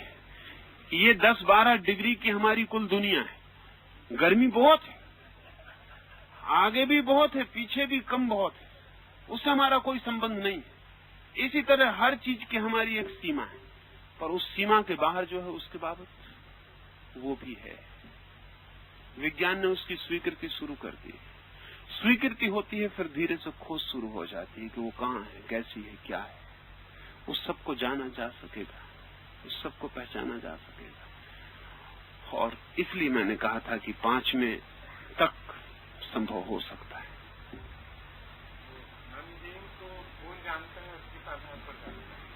नहीं, ये सवाल नहीं उठेगा। ये सवाल न उठेगा, न बन सकता है। क्योंकि जब हम कहते हैं कि न होने को कौन जानता है, तो हमने मान लिया कि अभी कोई बचा, फिर न होना नहीं हुआ। कोई रिपोर्टिंग नहीं होती, कोई रिपोर्टिंग नहीं होती। ऐसा होता है, ऐसा होता है। जैसे रात को तुम सोते हो, जब तक तुम जागे होते हो तभी तक का तुम्हें पता होता है। जिस वक्त तुम सो जाते हो उस वक्त तुम्हें पता नहीं होता, जागते तक का पता होता। तो रिपोर्टिंग जागने की करते हो तुम, लेकिन आमतौर से तुम कहते हो उल्टा हो, रिपोर्टिंग गलत। तुम कहते हो मैं 8 बजे सो गया, तुम्हें कहना चाहिए मैं 8 बजे तक जगता था, क्योंकि सोने की तुम रिपोर्ट नहीं कर सकते, क्योंकि सो गए तो रिपोर्ट कौन करेगा। उस तरफ से रिपोर्ट होती है कि मैं 8 बजे तक जागता था, यानी 8 बजे तक मुझे पता था कि अभी मैं जाग रहा हूं, लेकिन 8 बजे के बाद मुझे पता नहीं। फिर मैं सुबह 6 बजे उठ आया, तब मुझे पता है। बीच में एक गैप छूट गया 8 बजे और 6 बजे के बीच का, उस वक्त मैं सोया था। ये इन्फ्रेंस है। ये उदाहरण के लिए तुमसे कह रहा हूं, उदाहरण के लिए तुमसे कह रहा हूं कि तुम्हें छठवें शरीर तक का पता होगा। 7वें शरीर में तुम डुबकी लगा कि 6वें में वापस आओगे, तब तुम कहोगे अरे मैं कहीं और चला गया था, नॉन बीइंग हो गया था। ये जो रिपोर्टिंग है, ये रिपोर्टिंग 6वें शरीर तक है। इसलिए 7वें शरीर के बाबत कुछ लोगों ने बात ही नहीं की। नहीं करने का भी कारण था, क्योंकि जिसको नहीं कहा जा सकता उसको कहना ही क्यों। अभी एक आदमी था विटगेंस्टीन, उसने बड़ी कीमती कुछ बातें लिखी। उसमें एक बात उसकी ये भी है कि that which can not be said must not be said. जो नहीं कही जा सकती उसको कहना ही नहीं चाहिए, क्योंकि बहुत लोगों ने उसको कह दिया और हमको दिक्कत में डाल दिया। क्योंकि वो साथ उनकी शर्त ये भी है कि नहीं कही जा सकती, फिर कहा भी है, तो कहना जो है वो नेगेटिव रिपोर्टिंग है। वो उस स्थिति की नहीं, उस स्थिति के पहले तक की, आखिरी पड़ाव तक की खबर है कि यहां तक मैं था, इसके बाद मैं नहीं था, क्योंकि इसके बाद मैं न जानने वाला था, न कुछ जानने को बचा था, न कोई रिपोर्ट लाने वाला था, न कोई रिपोर्ट की जगह थी। मगर एक सीमा के बाद ये हुआ था, उस सीमा के पहले मैं था बस। तो वो सीमा रेखा 6वें शरीर की सीमा रेखा। 6वें शरीर तक वेद, उपनिषद, गीता, बाइबल जाते हैं। असल में जो अगोचर और अवर्णनीय जो है वो 7वां है। 6वें तक कोई अड़चन नहीं है, 5वें तक तो बड़ी सरलता है, लेकिन उसकी कोई, क्योंकि बचता नहीं कोई जानने वाला, जानने को भी कुछ नहीं बचता। असल में जिसको हम बचना कहें वही नहीं बचता। ये जो खाली अंतराल है, ये जो शून्य है, इसको हम कहेंगे तो हमारे सब शब्द निषेधात्मक होंगे। इसलिए वेद उपनिषद कहेंगे नेति नेति। वो कहेंगे कि ये मत पूछो वहां क्या था, ये हम बता सकते हैं क्या क्या नहीं था। This is not, that is not, ये भी नहीं था, वो भी नहीं था। और ये मत पूछो कि क्या था, वो हम न कहेंगे। हम इतने बता सकते हैं कि ये भी नहीं था, ये पत्नी भी नहीं थी, पिता भी नहीं था, पदार्थ भी नहीं था, अनुभव भी नहीं था, ज्ञान भी नहीं था, मैं भी नहीं था, अहंकार भी नहीं था, जगत भी नहीं था, परमात्मा भी नहीं था, नहीं था। ये हम, क्योंकि ये हमारे 6वें की सीमा रेखा बनती है। क्या था तो एकदम चुप हो जाए, उसको नहीं कहा जा सकेगा। इसलिए ब्रह्म तक खबरें दे दी गई।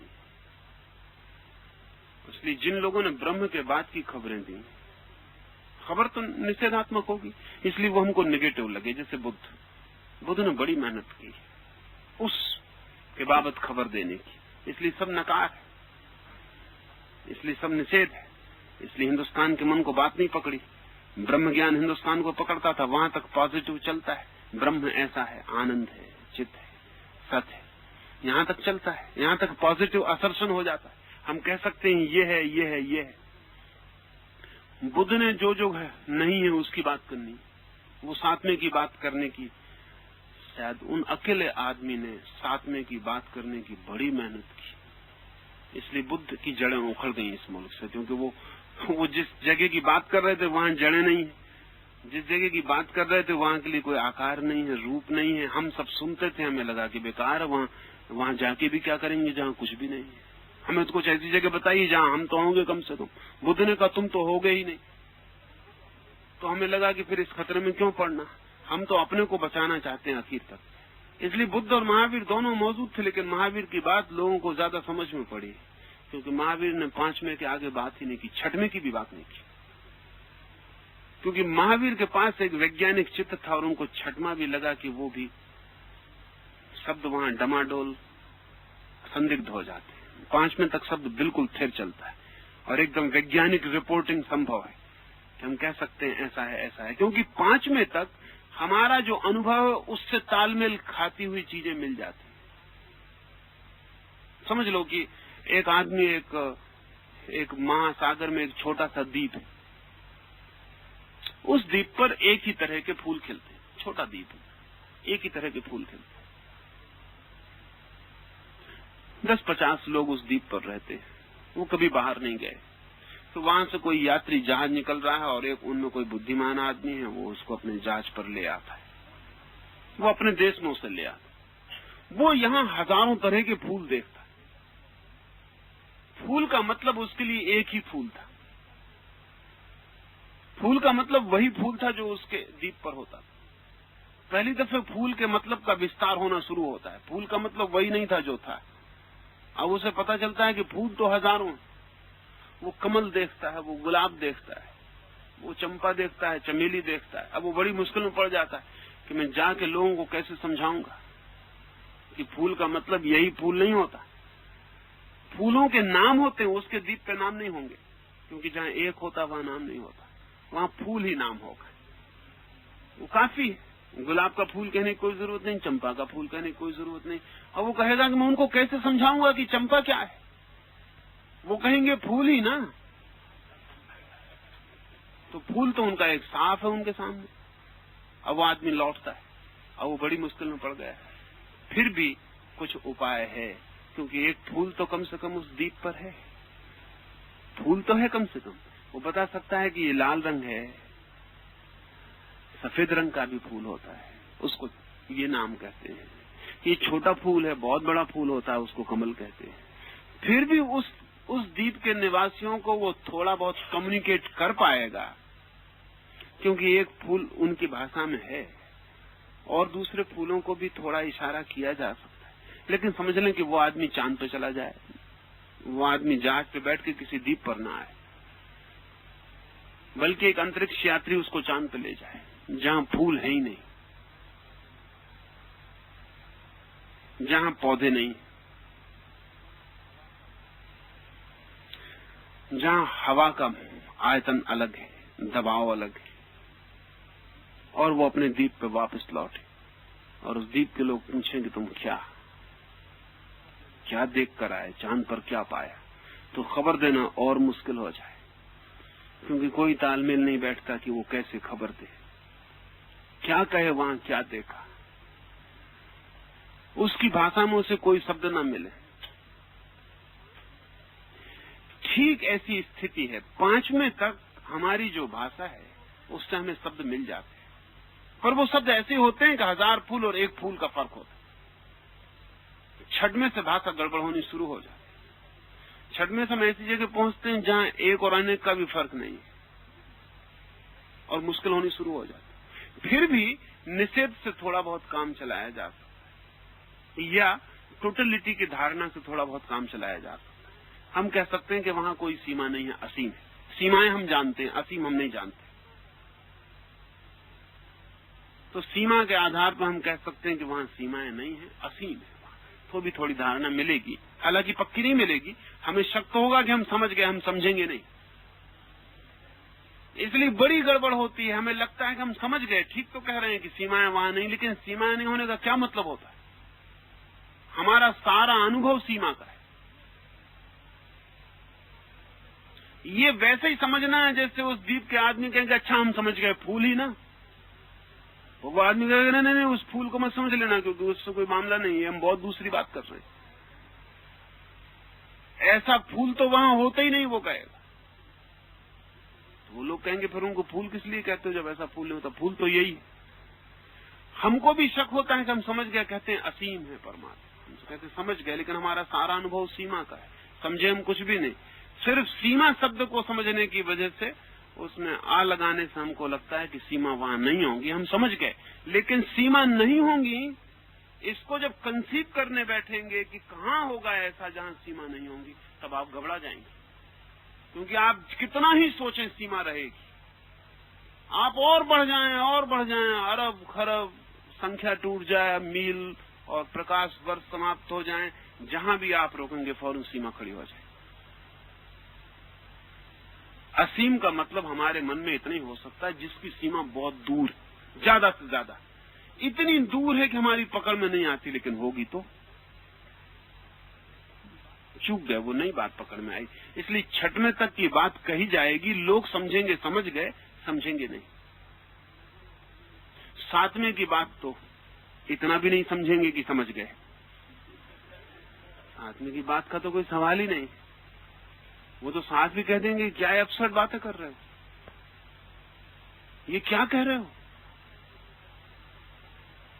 इसलिए सातवें के लिए फिर हमने एब्सर्ड शब्द खोजे जिनका कोई अर्थ नहीं होता, जैसे ओम। इसका कोई अर्थ नहीं होता, इसका कोई अर्थ नहीं होता, ये अर्थहीन शब्द है। ये हमने सातवें के लिए प्रयोग किया। जब कोई जिद्दी करने लगा, छठवें तक हमने बात की, जब वो जिद्दी करने लगा हमने कहा ओम।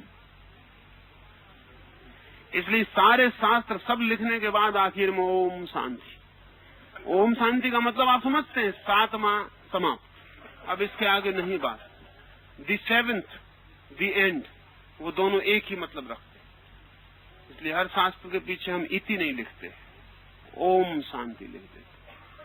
वो ओम सूचक है सातवें का कि अब कृपा करो, इसके आगे बातचीत नहीं चलेगी, अब शांत हो जाओ। तो हमने एक एब्सर्ड शब्द खोजा, उसका कोई अर्थ नहीं, उसका कोई मतलब नहीं होता। तो उसका कोई मतलब होता हो, मतलब हो तो बेकार हो गया, क्योंकि हमने उस दुनिया के लिए खोजा जहां सब मतलब खत्म हो जाते हैं, वो गैर मतलब शब्द। इसलिए दुनिया की कोई भाषा में वैसा शब्द नहीं।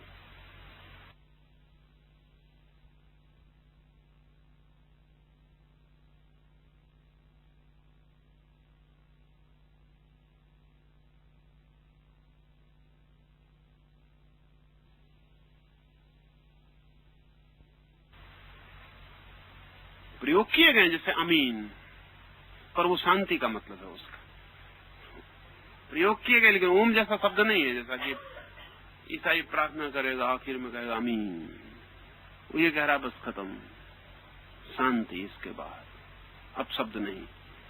लेकिन ओम जैसा शब्द नहीं है, उसका कोई अनुवाद नहीं है संभव। वो हमने सातवें के लिए प्रतीक चुन लिया था इसको, इसलिए मंदिरों में उसे खोदा था सातवें की खबर देने के लिए, छठवें तक मत रुक जाना। ओम बनाते, राम और कृष्ण को उसके बीच में खड़ा कर देते। ओम उनसे बहुत बड़ा है, कृष्ण उसमें से झांकते हैं, लेकिन कृष्ण कुछ भी नहीं है। ओम बहुत बड़ा है, उसमें से सब झांकता है और सब उसी में खो जाता है। इसलिए ओम से कीमत हमने किसी और चीज को कभी ज्यादा नहीं दी। वो पवित्रतम है, पवित्रतम इस अर्थों में है, होलीएस्ट इस अर्थों में है कि वो अंतिम है, उसके पार, बियॉन्ड, जहां सब खो जाता है वहां वो है।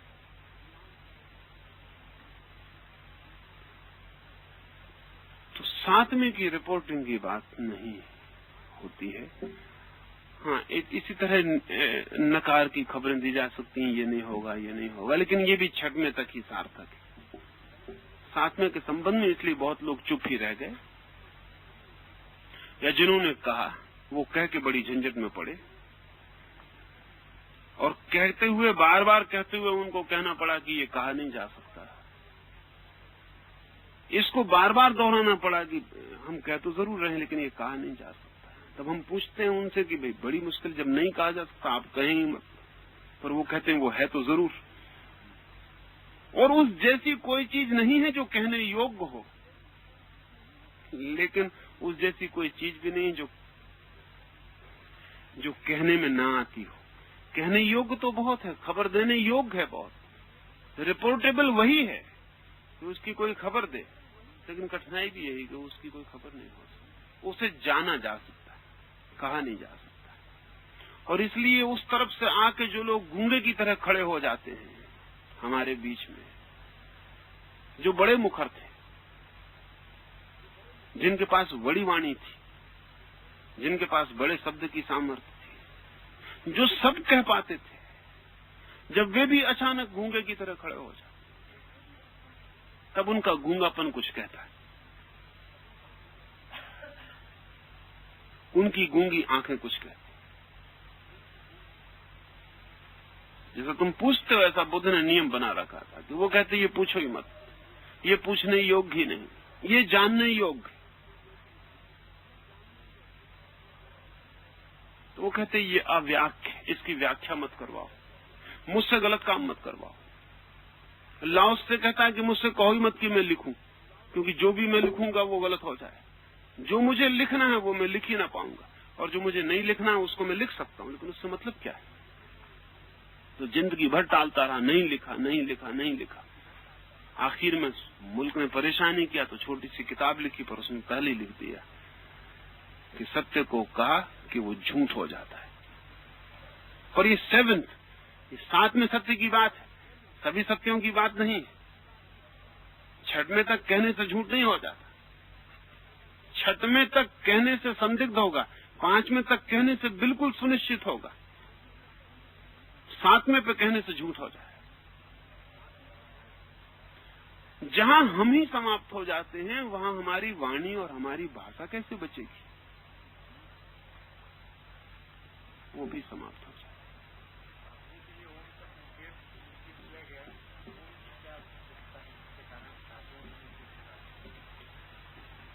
ओम को चुनने के दो कारण हैं। एक तो एक ऐसे शब्द की तलाश थी जिसका अर्थ ना हो, जिसका तुम अर्थ ना लगा पाओ, क्योंकि अगर तुम अर्थ लगा लो तो वो पांचवें के इस तरफ का हो जाएगा।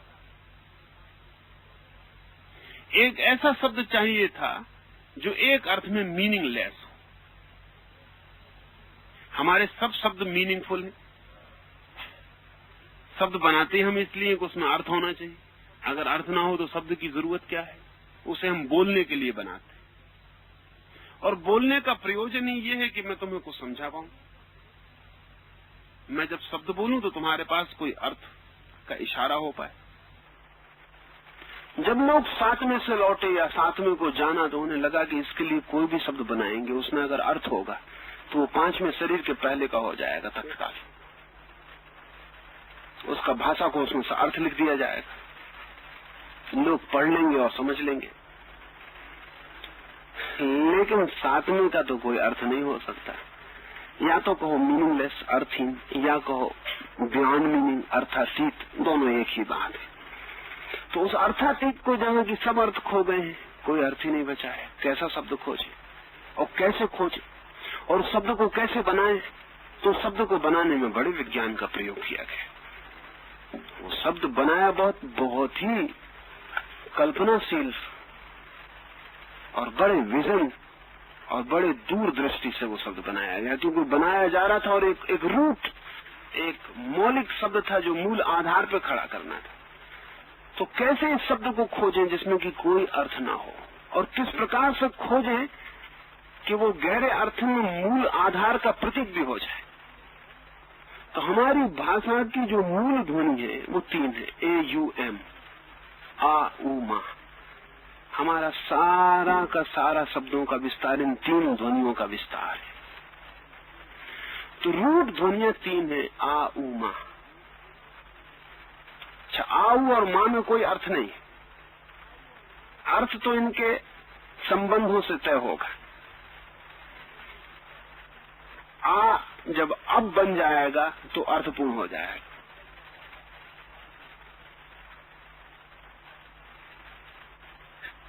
मां जब कोई शब्द बन जाएगा तो अर्थपूर्ण हो जाएगा। अभी अर्थ ही नहीं, आ उ मां, इनका कोई अर्थ नहीं। और ये तीन मूल है। फिर सारी हमारी वाणी का विस्तार इन तीन का ही फैलाव है, इन तीन का ही जोड़ है। तो ये तीन मूल ध्वनियों को पकड़ लिया गया, आ उ मा, तीनों के जोड़ से ओम बना दिया। तो ओम लिखा जा सकता था, लेकिन लिखने से फिर शक पैदा होता किसी को इसका कोई अर्थ होगा, क्योंकि फिर वो शब्द बन जाता अब, आज। ऐसा ही ओम में भी एक शब्द बन जाता और लोग उसका अर्थ निकाल लेते कि ओम यानी वो जो साथ में कर। तो फिर शब्द ना बनाए, इसलिए हमने चित्र बनाया ओम का, ताकि शब्द अक्षर का भी उपयोग मत करो उसमें। आऊ ना तो है वो, पर वो ध्वनि है, शब्द नहीं, अक्षर नहीं। इसलिए फिर हमने ओम का चित्र बनाया, उसको पिक्चोरियल कर दिया, ताकि उसमें सीधा कोई भाषा को उसमें खोजने न चला जाए उसे कि ओम का क्या मतलब होता है। तो वो ओम जो है आपकी आंखों में गड़ जाए और प्रश्नवाचक बन जाए कि क्या मतलब।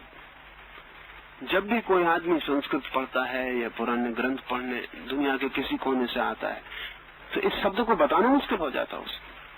और शब्द तो सब समझ में आ जाते हैं क्योंकि सबका अनुवाद हो जाता है। वो बार बार दिक्कत आती है कि ओम यानी क्या, इसका मतलब क्या है, और फिर इसको अक्षरों में क्यों नहीं लिखते हो, इसको ओम लिखो ना, ये चित्र क्यों बनाया हुआ है। उस चित्र को भी अगर तुम गौर से देखोगे तो उसके भी 3 हिस्से और वो आ हुआ मां के प्रतीक है। वो पिक्चर भी बड़ी खोज है, वो चित्र भी साधारण नहीं है। और उस चित्र की खोज भी चौथे शरीर में की गई है। उस चित्र की खोज भी भौतिक शरीर से नहीं की गई है, वो चौथे शरीर की खोज। असल में जब चौथे शरीर में कोई जाता है और निर्विचार हो जाता है तब उसके भीतर आ ऊ मां इनकी ध्वनियां गूंजने लगती और उन तीनों का जोड़ ओम बनने लगता है। जब पूर्ण सन्नाटा हो जाता है विचार का, जब सब विचार खो जाते हैं तब ध्वनियां रह जाती और ओम की ध्वनि गूंजने लगती। वो जो ओम की ध्वनि गूंजने लगती वहां चौथे शरीर से उसको पकड़ा गया है कि ये जहां विचार खोते हैं, भाषा खोती है, वहां जो शेष रह जाता है वो ओम की ध्वनि रह जाती। इधर से तो उस ध्वनि को पकड़ा गया।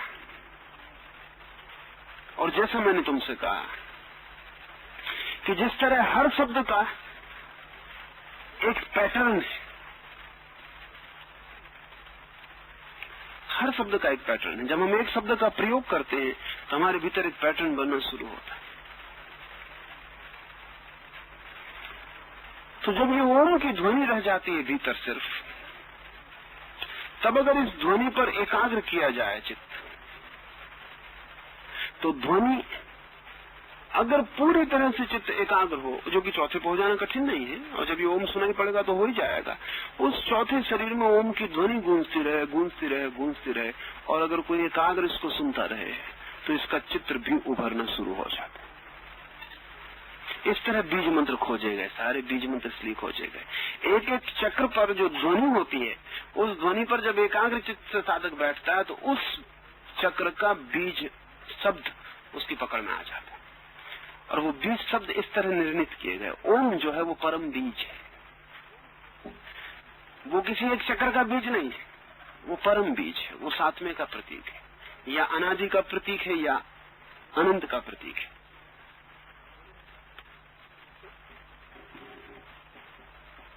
इस भांति उस शब्द को खोजा गया और करोड़ों लोगों ने जब उसको टेली किया और स्वीकृत दी, तब वो स्वीकृत हुआ। स्वीकृत कर लिया कि एक आदमी ने कह दिया। करोड़ों साधकों को जब वही प्रतिबार हो गया और जब वो सुनिश्चित हो गया, इसलिए ओम शब्द जो है वो किसी धर्म की, किसी संप्रदाय की बपौती नहीं है। इसलिए बौद्ध भी उसका उपयोग करेंगे बिना फिक्र किए, जैन भी उसका उपयोग करेंगे बिना फिक्र किए। हिंदुओं की बपौती नहीं है वो, उसका कारण है। उसका कारण ये कि वो तो साधक को, अनेक साधकों को, अनेक मार्गों से गए साधकों को वो मिल गया है। दूसरे मुल्कों में भी जो चीजें हैं वो भी किसी अर्थ में उसके हिस्से। अब जैसे कि या लैटिन या रोमन, इनमें जो खोजबीन साधक की रही है उसको भी पकड़ने जाएं तो एक बड़े मजे की बात है कि मां तो जरूर मिलेगा, किसी में आ और मां मिलेगा, मां तो अनिवार्य मिलेगा। उसके कारण ही कि वो इतना सूक्ष्म हिस्सा है कि अक्सर आगे का हिस्सा छूट जाता, पकड़ में नहीं आता, और पीछे का हिस्सा सुनाई पड़ता। तो ओम की जब आवाज होनी शुरू होती है भीतर, तो मां सबसे ज्यादा सरलता से पकड़ में आता है, और आगे का जो हिस्सा है वो दब जाता है पिछले मां से। ऐसे भी तुम अगर किसी बंद भवन में बैठ के ओम की आवाज करो तो मां सबको दबा देगा, और उनको दबा देगा और माँ एकदम व्यापक हो जाए। कि बहुत साधकों को ऐसा लगा कि माँ तो है पक्का, आगे के कुछ भूल चूक हो गई, सुनने के कुछ भेद है, और इसलिए दुनिया के सभी जहां भी जैसे अमीन, तो उसमें माँ अनिवार्य है।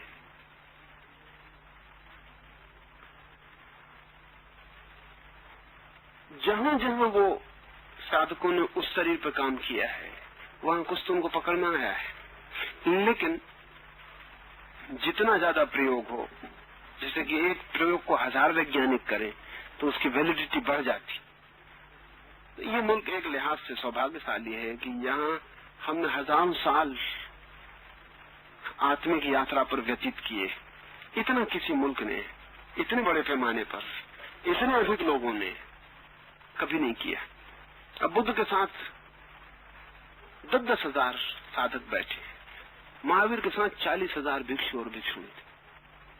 छोटा सा बिहार, वहां 40,000 आदमी एक साथ प्रयोग कर रहे हैं। दुनिया में कहीं ऐसा नहीं हुआ। जीसस बेचारे बड़े अकेले, मोहम्मद का फिजूली समय जाया हो रहा है ना समझो से लड़ने में। यहाँ एक स्थिति बन गई थी कि ये बात अब लड़ने की नहीं रह गई थी, ये खत्म हो चुका था। वहां यहाँ चीजें साफ हो गई थी। अब महावीर बैठे और 40,000 लोग एक साथ साधना कर रहे हैं। टैली करने की बड़ी सुविधा थी। 40 चौथे सिर पे क्या हो रहा है, तीसरे पे क्या हो रहा है, दूसरे में क्या हो रहा है, एक भूल करेगा, 2 भूल करेंगे, 40,000 तो भूल नहीं कर सकते। 40,000 अलग अलग प्रयोग कर रहे हैं, फिर वो सब सोचा जा रहा है, पकड़ा जा रहा है। इसलिए इस मुल्क ने कुछ बहुत बीच चीजें खोज ली तो दूसरे मुल्क नहीं खोज पाए, क्योंकि वहां साधक सदा अकेला था। साधक इतने बड़े पैमाने पर कहीं भी नहीं था। जैसे आज पश्चिम बड़े पैमाने पर विज्ञान की खोज में लगा है, हजारों वैज्ञानिक लगे। इस भांति इस मुल्क ने कभी अपने हजारों प्रतिभाशाली लोग एक ही विज्ञान पे लगा दिए थे। तो वहां से वो जो लाए हैं वो बड़ा सार्थक तो है। और फिर कभी उसकी खबरें जाते जाते यात्रा में दूसरे मुल्कों तक पहुंचते पहुंचते बहुत बदल गई, बहुत टुड़ास है। वो स्वस्तिक का बचा हुआ हिस्सा है, लेकिन उसने इतनी यात्रा करते वक्त इतना टूट गया।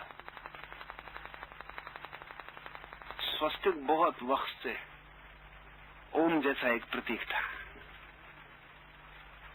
ओम 7वें का प्रतीक था, स्वस्तिक प्रथम का प्रतीक है। इसलिए स्वस्तिक का जो चित्र है वो डायनेमिक है, मूव कर रहा है। इसलिए उसकी शाखा आगे फैल जाती है और मूवमेंट का ख्याल देती, घूम रहा है। संसार का मतलब होता है जो घूम रहा है, जो पूरे वक्त घूम रहा है।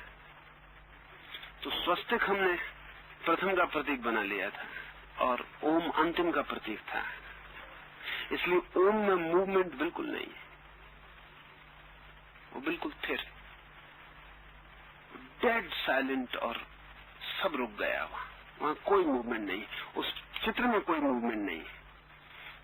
स्वस्तिक में मूवमेंट है, वो पहला और वो अंतिम। स्वस्तिक यात्रा करते करते कट के क्रॉस रह गया क्रिश्चियनिटी तक पहुंचते पहुंचते। और जब जीसस के वक्त में, क्योंकि जीसस की बहुत संभावना है कि वो इजिप्ट भी आए और भारत भी आए, वो इजिप्ट में भी थे और वो बहुत सी खबरें ले गए। उन खबरों में स्वस्तिक भी एक खबर थी, लेकिन वो खबर वैसी हुई सिद्ध जैसा कि वो आदमी जो बहुत फूलों को देख के गया और उस जगह जाकर उसने खबर दी जहां एक ही फूल होता था। वो कट गई खबर, वो क्रॉस रह गया। ओम का जो ऊपर का हिस्सा है वो इस्लाम तक पहुंच गया। वो चांद का जो आधा टुकड़ा वो बहुत आदर कर रहे हैं, वो ओम का टूटा हुआ हिस्सा है, ऊपर का हिस्सा है। वो यात्रा करते में कट गया। शब्द और प्रतीक यात्रा करते में बुरी तरह कटते हैं और हजारों साल बाद वो इस तरह घिस-पिस जाते हैं कि अलग मालूम होने लगते हैं। फिर पहचानने मुश्किल हो जाता है कि ये वही शब्द है, पकड़ने मुश्किल हो जाता है कि ये वही शब्द कैसे हो सकता है। नई धुएं जुड़ती हैं, नए शब्द जुड़ते हैं, नए लोग नई जबान से उसका उपयोग करते हैं, सब प्रकार अंतर होता जाता है। और फिर मूल स्रोत से अगर विच्छिन्न हो जाए तो फिर कोई तय करने की जगह नहीं रह जाती कि वो ठीक क्या था, कहां से आया, क्या हुआ। सारी दुनिया के आध्यात्मिक प्रवाह गहरे में इस मुल्क से संबंधित, क्योंकि उनका मूल स्रोत इसी मुल्क से पैदा हुआ और सारी खबरें इस मुल्क से फैलनी शुरू हुई। लेकिन खबरें ले जाने वाला आदमी के पास दूसरी भाषा थी। जिनको उसने खबर दी जाके उनको कुछ भी पता नहीं था कि वो क्या खबर दे रहा है। अब किसी ईसाई को, पादरी को यह ख्याल नहीं हो सकता कि वो गले में जो लटकाए हुए है वो स्वस्तिक। किसी मुसलमान को ख्याल नहीं हो सकता कि उस चांद को, वो जो अर्धचंद्र को इतना आदर दे रहा है, वो ओम के आधा हिस्सा, ओम का टूटा है वो हिस्सा है।